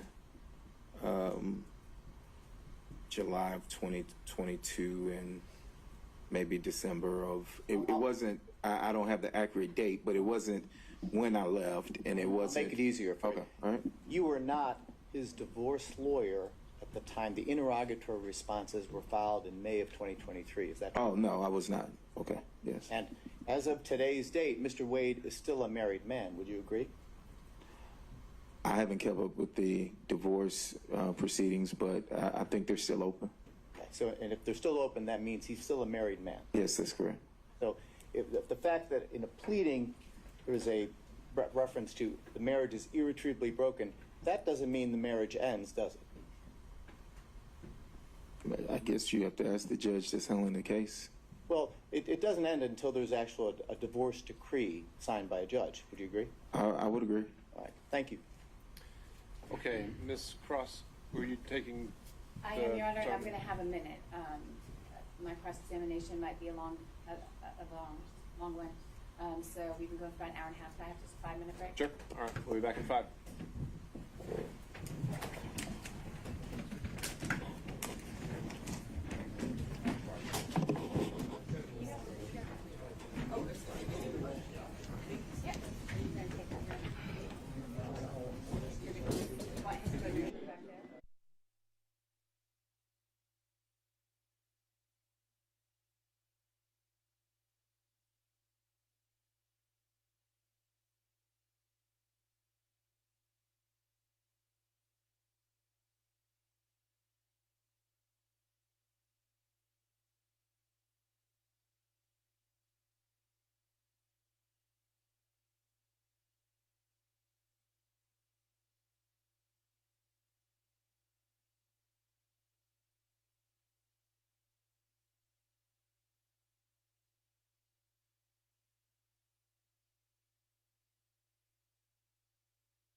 Okay, we're back on the record, and, oh, maybe we're not. We can get Mr. Bradley back.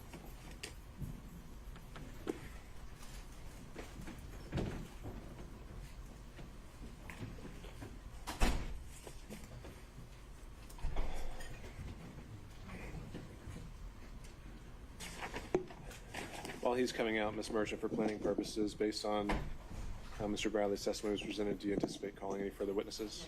All right. Mr. Chandow had a copy of the church speech that I think he was Right. We'll handle that with housekeeping at the Yes, end. okay. Okay. Ms. Cross. Thank you, Mr. Bradley, have you still got the exhibits 23, 24, 25 there in front of you? I do. And 23, that's one of the contracts for, that was your personal LLC or PC, your personal legal entity, right? For the That is district correct. attorney's office? Yes? Yes, that's correct. Okay. And I understood your testimony to be that any income that came into the partnership, when I say partnership, let me be more specific. You had an individual legal entity. Mr. Campbell had an individual legal entity. Mr. Wade had an individual legal entity. But y'all had a partnership agreement, right? Yes, but we didn't have that the entire time. There was Yes. a period of time that we've been talking, or that we had talked about in 2022 prior to you leaving the firm, that there was an actual entity for the three of you, correct? That is correct. And that was roughly during the time period where y'all bought a building together. Yes, correct. And it made things simpler, or for whatever reason, you decided at that time that a joint entity made sense to own that building, right? Correct. Okay. All right, but those contracts there, they're not with the joint entity, correct? No, they're not. Those are all with you individually, is that right? Can you take a look at 23, 24, and 25? Yes. They're all with you individually? Yes. Okay. 23, what's the hourly rate that you were being compensated? I think that was a first appearance. 23 is the, I don't think, no, 23 is not the first appearance. 23 is the taint, it says. What's the hourly rate on that contract? $150 an hour. $150 an hour? All right. So the $150 an hour, the way I understand you all shared profits was you'd get 50, Mr. Campbell get 50, Mr. Wade get 50, and then y'all pay expenses jointly as well, correct? Correct. All right. What about exhibit number 24?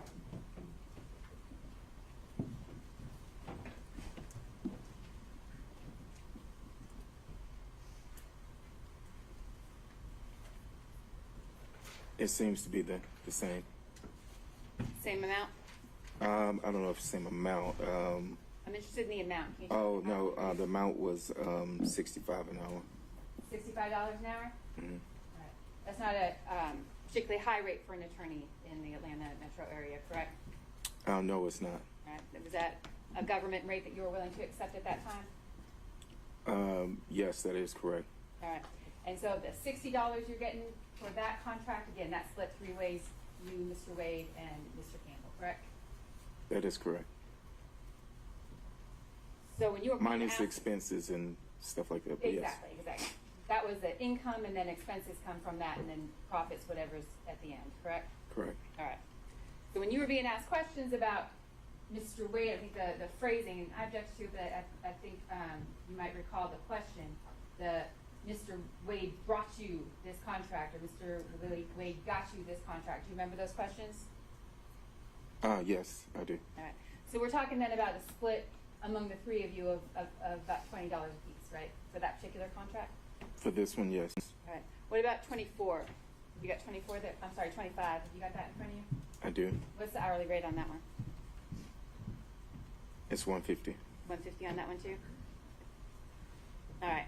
And the same sharing went through the business the way you handled that contract as well, right? That's correct. All right. Who is Austin Dabney? He was a probation officer that passed the bar, and we hired him and another individual. The other person didn't stay long. And did Mr. Dabney and the other legal associate that you all had working for you at that time, did they do some work on these first appearance contracts? Yes, And that was a pretty good position for a younger lawyer to be sent to get some courtroom experience, correct? that is correct.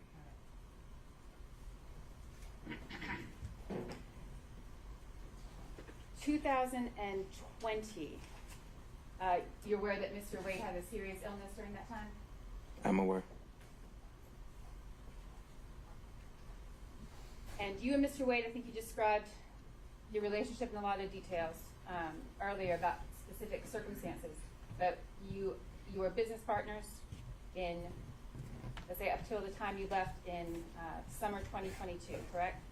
That is correct. You were business partners up until that time? Yes, I said yes, that is correct. Okay. And while you didn't socialize together frequently, you considered yourself a friend of Mr. Wade at that time?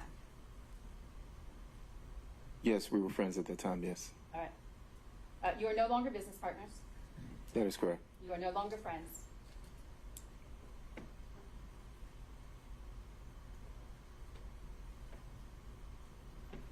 I mean, if he's saying that we're not friends, then I yeah. want to know what you think, Mr. Bradley. Do you consider yourself a friend of Mr. Wade? I would consider, It goes to potential bias. Ms. Cross. would I consider myself a friend of Mr. Wade? I would.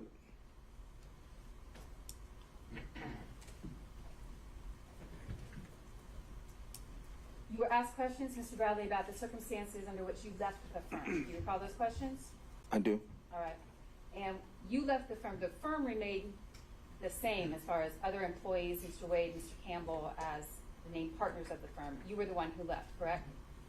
That is correct. And you termed it as a disagreement. You recall answering questions as though you left due to a disagreement.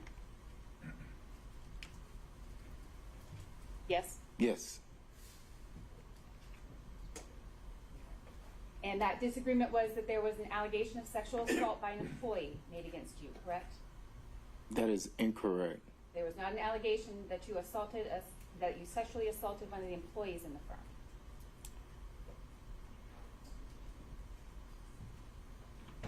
That is incorrect, but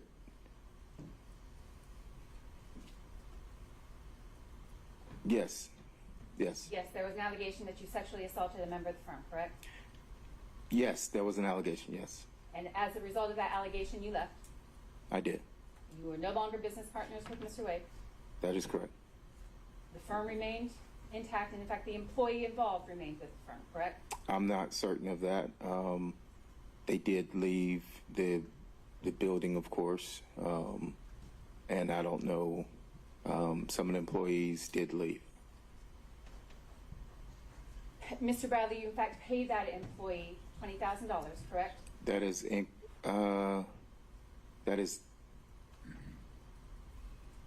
incorrect as far as what was. No. On or about the time that you left the firm, and on or about the time that the allegation of sexual assault was made against you, did you pay the person who had made the allegation of sexual assault any amount of money?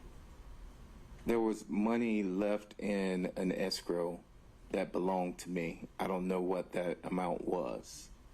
And did that money that was left in the escrow that belonged to you, was that paid to the employee who said that you sexually assaulted her? I never signed any, I never gave any money. I left the money in the escrow account. What happened to that money? I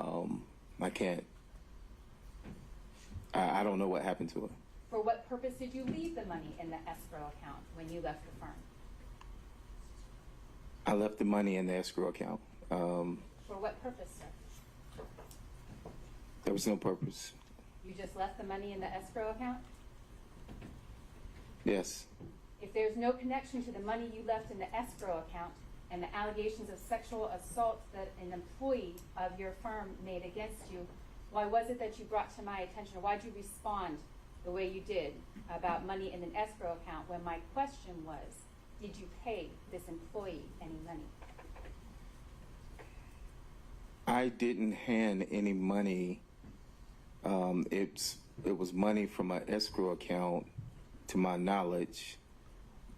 To your knowledge, where did the money in the escrow account go? To the employee. To that employee.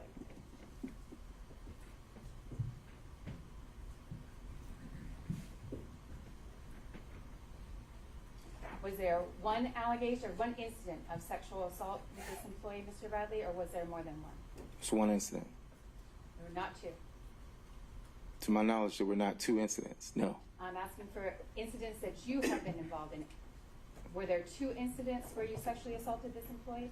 No. I didn't sexual assault anybody. Was there another occasion where you paid any money as a result of an allegation of sexual assault against you? No. Did you sexually assault any clients of your firm? No. Never. Never. Who's Anna Rodriguez? I don't even know that name. You don't recall a client named Anna Rodriguez? Anna Rodriguez? No, I do not. Never met her. I do not recall the name Anna Rodriguez. Pardon me, Your Honor, I would object to this. I'm not sure what we're trying to do here. So I would object to this one with that question. All right, Ms. Cross? Your Honor, this clearly goes to the bias that the witness has towards Mr. Wade and other individuals, his motive in Okay. involvement. And I believe it's an appropriate avenue to pursue based on exploring his credibility. All right, at some point, though, I'm not Well- going to go much further. okay. Judge, if this is allowed to continue in this way, and it does appear a little bit harassing, then is Mr. Bradley going to be excused from his privilege because this is not... That's what I was gonna do. Don't do that yet. Mr. Chopra. Sit on it. I think she's already done that. Your Honor, I'm asking in all seriousness, that privilege, although... Based on the answer right now, I think now we've opened up a whole area. What he has just responded to, he previously said was privilege. That doesn't sound like privilege to me. We'll have to address that when we go back through the rundown. So, Ms. Cross. I'm finished. Okay. Mr. Saydown.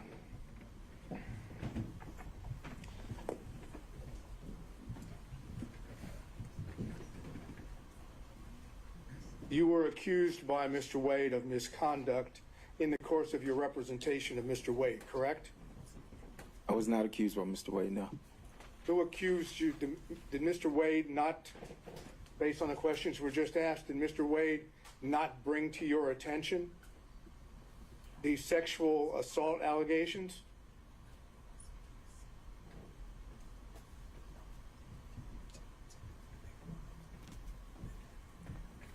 Ask that again, please. Mr. Wade brought to your attention the sexual assault allegations that you've been asked about by the prosecutor, correct? Correct. And at that time that Mr. Wade brought those allegations to your attention, you were still the attorney for Mr. Wade, correct? Correct. And therefore, your conduct as an attorney, and the attorney at that time for Mr. Wade, was called into question by Mr. Wade's passing along to you allegations of misconduct, correct? I object to that. I don't think that's factually true. I don't know that that's not, I know that that is not legally true. The attorney-client relationship is of a matter. It is not vitiated by other instances or anything outside that matter. I'm not sure that that's accurate. He was accused by Mr. Wade, his client. Do you mind if I speak? I allowed you to speak. Mr. Saydown. Mr. Wade accused this gentleman of misconduct in the performance of activity while he's an attorney working with Mr. Wade and representing Mr. Wade. Those allegations of misconduct open up the question of whether or not he can defend himself by now discussing his confidential communications with Mr. Wade in connection with the representation as well as the allegations. That's the position of the defense. Understood. So what is the question you're putting? My question I'm going to ask you now is, tell us what Mr. Wade told you about when he began his relationship with Ms. Willis. All right, so where I think we are with this is that Mr. Bradley previously testified that the reason he left the firm was totally and completely covered by privilege. When asked by the state, he went into a factual scenario that, to my mind, I don't see how it relates to privilege at all. And so now I'm left wondering if Mr. Bradley has been properly interpreting privilege this entire time. And I think the only way I can cure that is by having that in-camera conversation with him. May I suspend my redirect for you to have that conversation? I think that makes sense. But is there anything else, though, that you were going to cover other than this issue? No. Okay. Ms. Cross, any reactions? Only to, Your Honor, the premise of Mr. Sadow's question was that Mr. Wade accused Mr. Bradley of the sexual assault. That was not my question, and I don't believe that's factual. Though there was an employee who accused Mr. Bradley of sexual assault. Okay. But regardless, though, the point is that the circumstances of his departure from the firm, from what I've now heard, had nothing whatsoever to do with his representation of a divorce. Is that fair? My question, I believe the testimony has been that the circumstances of Mr. Bradley leaving the firm were related, I can't say how much, but certainly in a large part, based on the allegation of sexual assault that was made against him by an employer. Sure. And his previous testimony was that that was totally covered by privilege. Yes, he lied. Okay. All right. Other than this issue, which I think we've covered at length, was there any other questions based on Ms. Cross's examination from other defense counsel? Okay. No, Your Honor. All right. With that understanding, can this witness be excused, Ms. Merchant? All right. So, Mr. Bradley, I would ask, I don't know if we may be able to do it today. If we I'm could. sorry, Judge, I don't think I could excuse him. Mr. Sadow had reserved the rest of his cross for after you the privileges. Right. What I'm about to say, just logistically, is what I'm trying to do is, if we can conclude this hearing with the exception of that in-camera hearing, we end for today. And if, as a result of that in-camera hearing, that I learn that we need to reopen the evidence, then that's what I'll do. So to that end, I can give Mr. Bradley instructions that he's to report back if upon order of the court. But otherwise, is there anything further the parties need from him today? Not from him, but I wanted to get those. I know there's other housekeeping things and things we need to do. And based on our testimony, we do have another witness, Your Honor. It doesn't involve Mr. Bradley Right. requiring to be here. Okay, so now the state does have another witness. I do. Okay. All right. In that instance, okay, Mr. Bradley, you can sit down, sir. However, I'm giving you the order to stay in touch with your attorney, and then we're going to have to find a time to meet again and go into an in-camera session. Do you understand, sir? I do. Okay. All right. Thank you, sir. You can step down. Ms. Chopra, do you have a card for me? I do, Your Honor. Okay. At least I hope I do.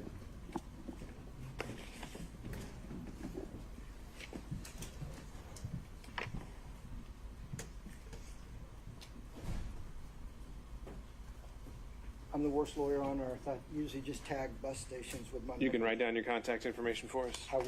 All right. Ms. Merchant, do you have any further witnesses? No, Judge. Okay. Your Honor,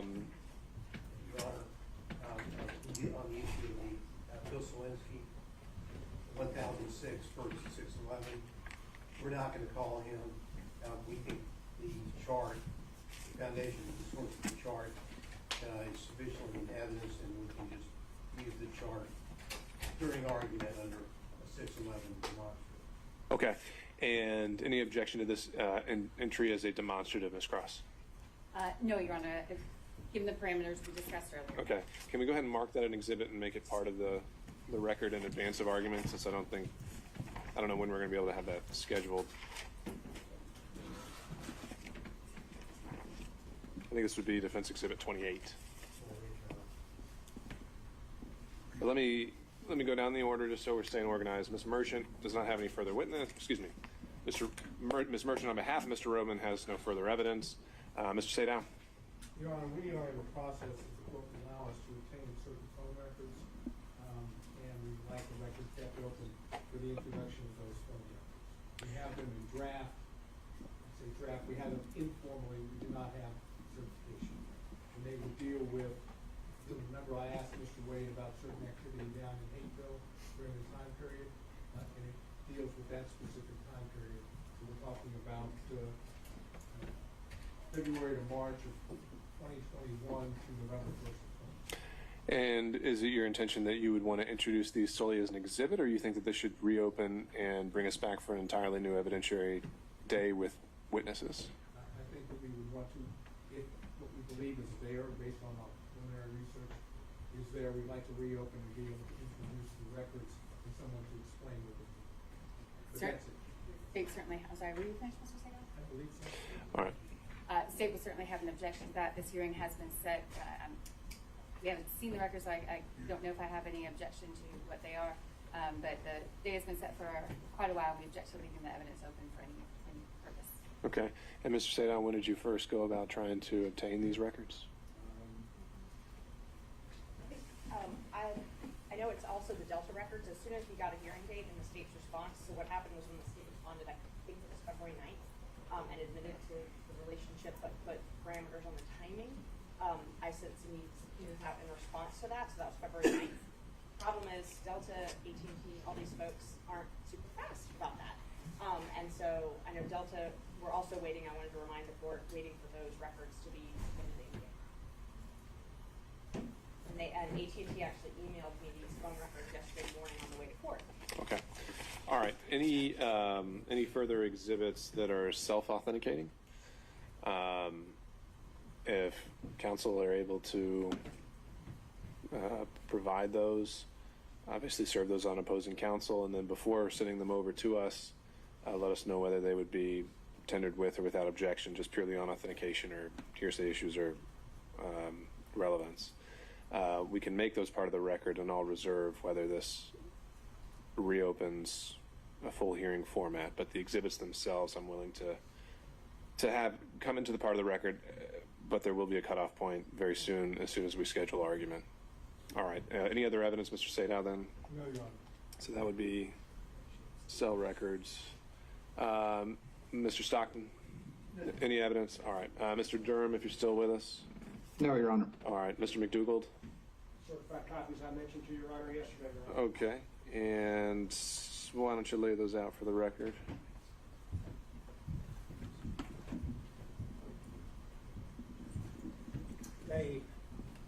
They are marked but not yet numbered.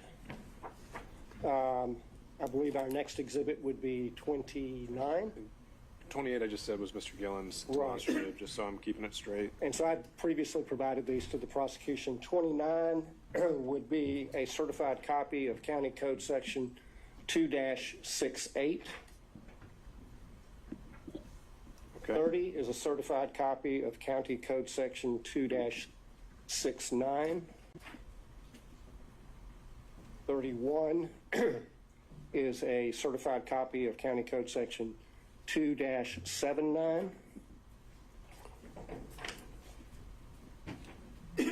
32 is certified copy of County Code Section 10-114.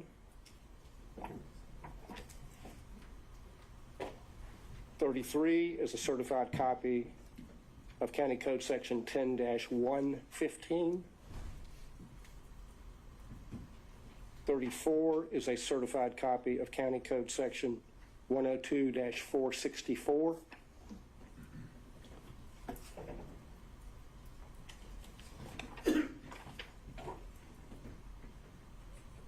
35 is a certified copy of County Code Section 102-465.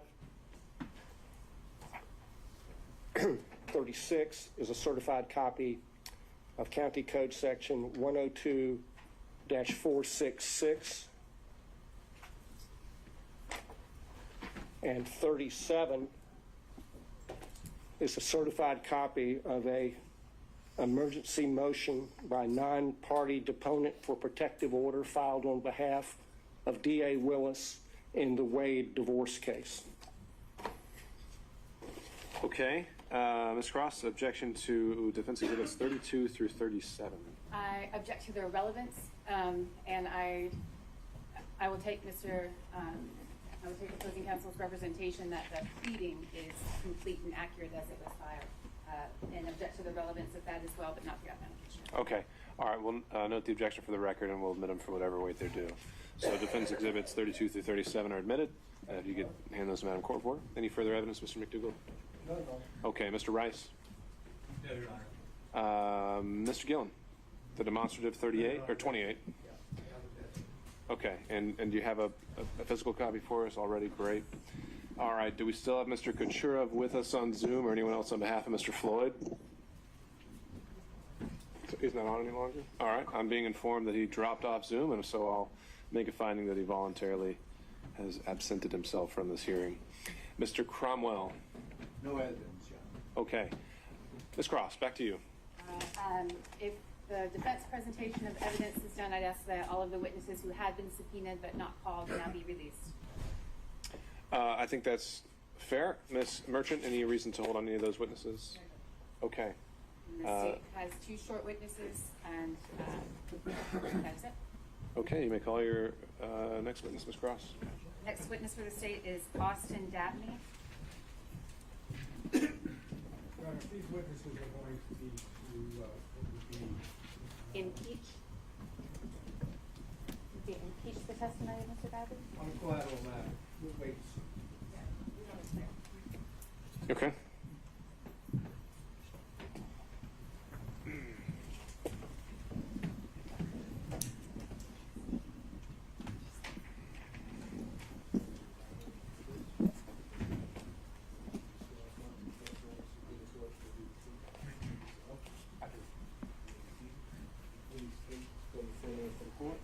Yes, my name is Austin Dabney. That's AUSTIN DABNEY.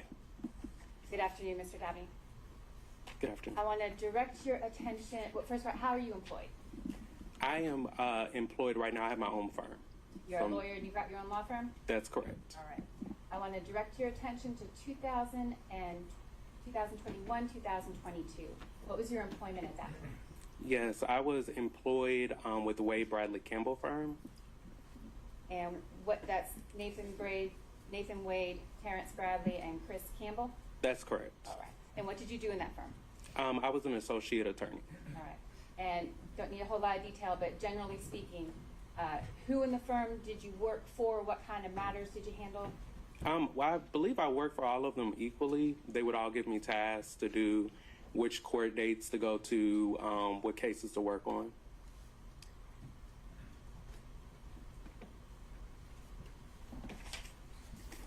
I want to direct now your attention, Mr. Dabney, to a particular instance. Did you have occasion at any time to go to a club with Mr. Bradley? Could you repeat the question? Yeah. Did you have any occasion to go to a club, a nightclub, or a bar situation with Mr. Bradley? Yes, I have. More than one time? More than one time, yes. The time that I'm going to direct your attention to, we spoke about a little earlier today. Do you recall any instance, Mr. Dabney, where Mr. Bradley, where you witnessed Mr. Bradley sexually assaulting him? Your Honor, I object to this Okay. specific instance of Sure. impeachment is improper. All right. How is this not extrinsic evidence of a collateral matter, Ms. Cross? Maybe ask a better question. My question will be if this witnessed Mr. Bradley sexually assaulting another employee of the firm. Exactly, but same subject matter. How is that not issue on a collateral matter for impeachment? I think it's not a collateral matter. Your Honor, the witness denied it. I think it is highly relevant. I think that it goes to the witness's credibility and his denial here this afternoon that he committed the assault. There's a witness I will proffer to the court who has firsthand knowledge and witnessed the event. And so I think that's highly relevant to both Mr. Bradley's credibility and to the proceedings that we've had for the last 2 days. Still object, Your Honor. I understand, Mr.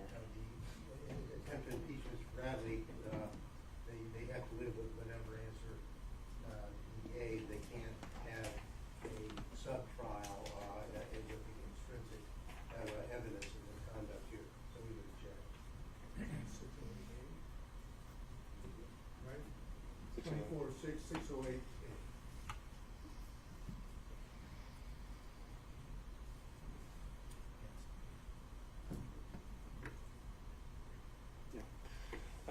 Ms. Cross, under 608, I don't see how this isn't well beyond the core facts at issue. I think you confronted with him. I think he answered them as he saw fit. An argument can be made as a result, but to go down a whole mini trial on whether he did or did not do this and circumstances of his leaving the firm, I don't see how that gets past 608. I understand the ruling, Your Honor. Disagree, and just for my objection, I put a proffer on the record, not a detailed one, but that I think you already have. I'd like to, with the court's permission, I'd like to make it clear that the sexual assault I'm referring to was the same employee that I asked Mr. Bradley about. I just wanted that to be clear. Okay.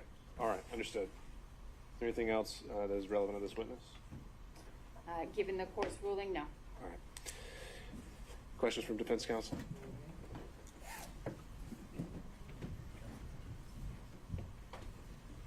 Good afternoon, sir. Good afternoon.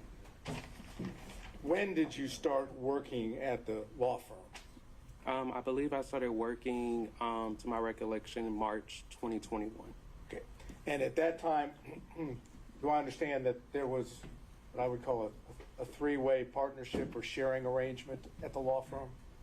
I'm not aware of any sharing arrangements that they had, but there was the Wade, Bradley, and Campbell law firm. And did you work in the law firm office on a daily basis? I did. And during the time period you were there for the remainder of 2001? That is, you worked from March of 2001 at least to the end of 2001, correct? I didn't even have a bar license in 2001. I'm sorry, 2021. It's a little late. From March of 2021 to the end of 2021, correct? That's correct. Okay. During the time period that you were working at the law firm, did you see Fani Willis? During my time, could you repeat the question? In that time period between March of 2021 and November 1st of 2021, did you see Miss Willis? I may have recalled one instance where I saw her in passing. And when you saw her, was she at the law firm? That would be correct. And do you know who she went to visit? I do not know. You didn't see her go to Mr. Wade's office? I do not recall. Did you ever talk to Mr. Wade about Fani Willis? Could you repeat your question? Did you ever talk to Mr. Wade about Fani Willis during the time period of March of 2021 to November 1st of 2021?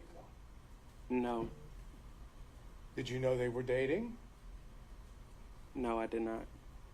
Did you see anything did you ever socialize with Mr. Wade? As far as being an employee, yes. Well, I don't know what that means exactly, but did you ever go out to eat with Mr. Wade? On occasion, he would take the office out to lunch. Beyond that, did you ever go to a nightclub or drinking or any of that with him? No, I did not. Okay, so whatever relationship Mr. Wade had with Miss Willis during this time period, you don't have personal knowledge, correct? I do not have any personal knowledge. Okay. Thank you very much for being here. Thank you. Any other questions from defense counsel? Mr. Stockton.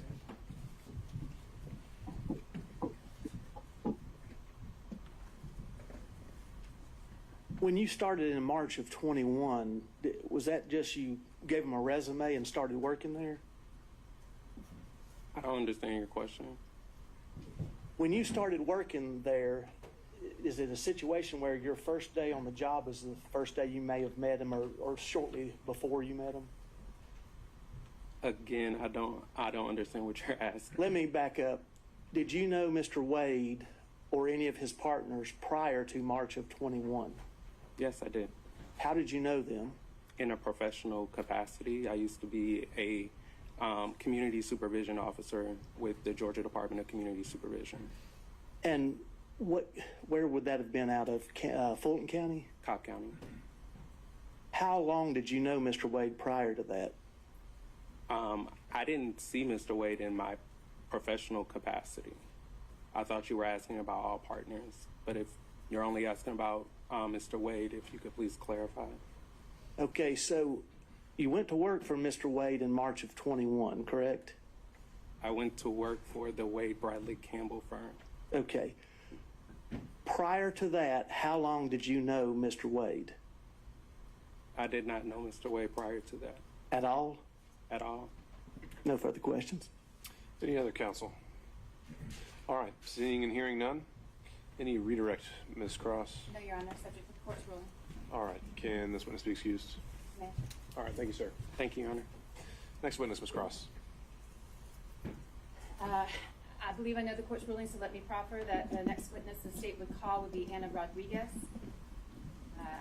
Question, Mr. Bradley, about the sexual assault of Ms. Rodriguez, a client of the firm. He denied knowing her or recognizing her name. I believe Ms. Rodriguez's testimony would be impeaching of Mr. Bradley. I believe it's appropriate, but want to present that before I call it. All right, thank you, Ms. Cross. And so, based on that proffer and the subject matter proffered, I still believe that would fall under 608B as extrinsic evidence of a collateral matter. And so I don't think it's allowed under our rules of evidence.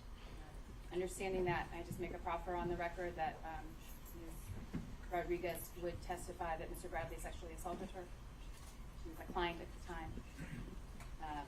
And that would be impeaching of his testimony that he denied. All right, understood. Any further evidence or witnesses, Ms. Cross? No, sir. Okay. All right, then at this time, for now, I'll consider the evidence closed, subject to any certified submissions by counsel, and subject to the results of the in-camera hearing. We will coordinate with all counsel to find a date to come back for summation. And to that end, again, using Ms. Merchant as kind of running lead on this, I'd like you to consult on whether that's going to be a collective response on behalf of the defendants. If not, then we're going to have to get into time allotment. And if it's more than a handful of counsel, it'd probably maybe be 10 to 15 minutes per side. And so, Mr. Sadon. When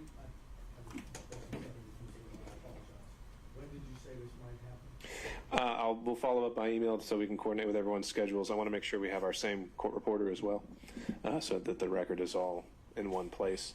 And I know we have a lot of schedules to coordinate, but looking at either late next week, as in next Friday, or the following week. And would we at least have the opportunity to get a transcript before we do that? I think that's probably highly unlikely, but we'll see. It's just that would require a rush, and I know again we're at a shortage of court reporters, but I think there are other means you can refer to the evidence with confidence as to what was said. All right. Ms. Merchant. Okay. And like I said, we will. We're gonna follow up with scheduling. Mr. Gillen. The argument would be on this hearing, And also on the forensic. yeah, any other claims brought in any of the filings regarding forensic misconduct, this whole line of questioning. All right. Any other questions from defense counsel? Anything from the state? Your Honor, we would just ask that we be allowed to submit a brief as it relates to the rulings that you just made as relates to the objections by defense counsel under 607 and 6021, which is the impeachment by contradiction, which in the state's understanding would allow the use of extrinsic evidence to impeach the specific testimony here of Mr. Bradley. So we're just asking for leave to provide a brief and ask the court to further consider your ruling. Well, if you still got your witnesses here and you think you've got a better legal argument, I'm willing to hear it. You said 607 and 608. 607 and 621.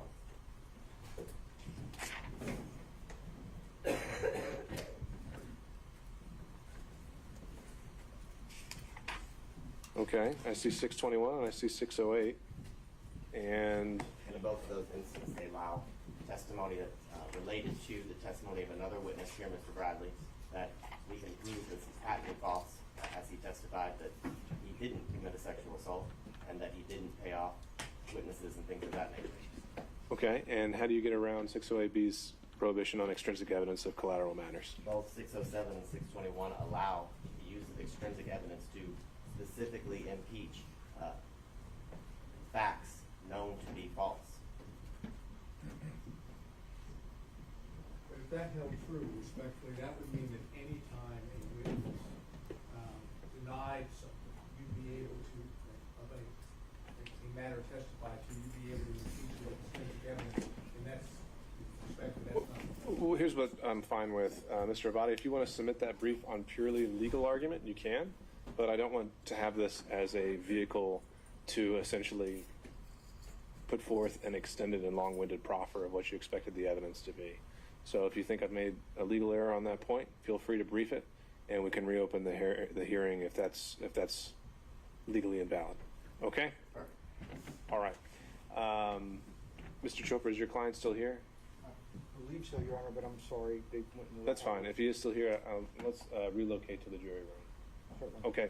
We will be adjourned for today. Thank you all.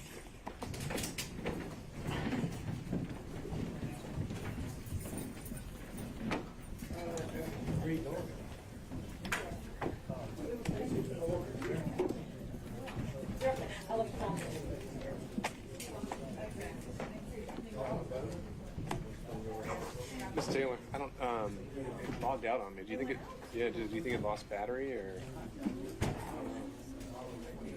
I don't need it now. Where are you going to put the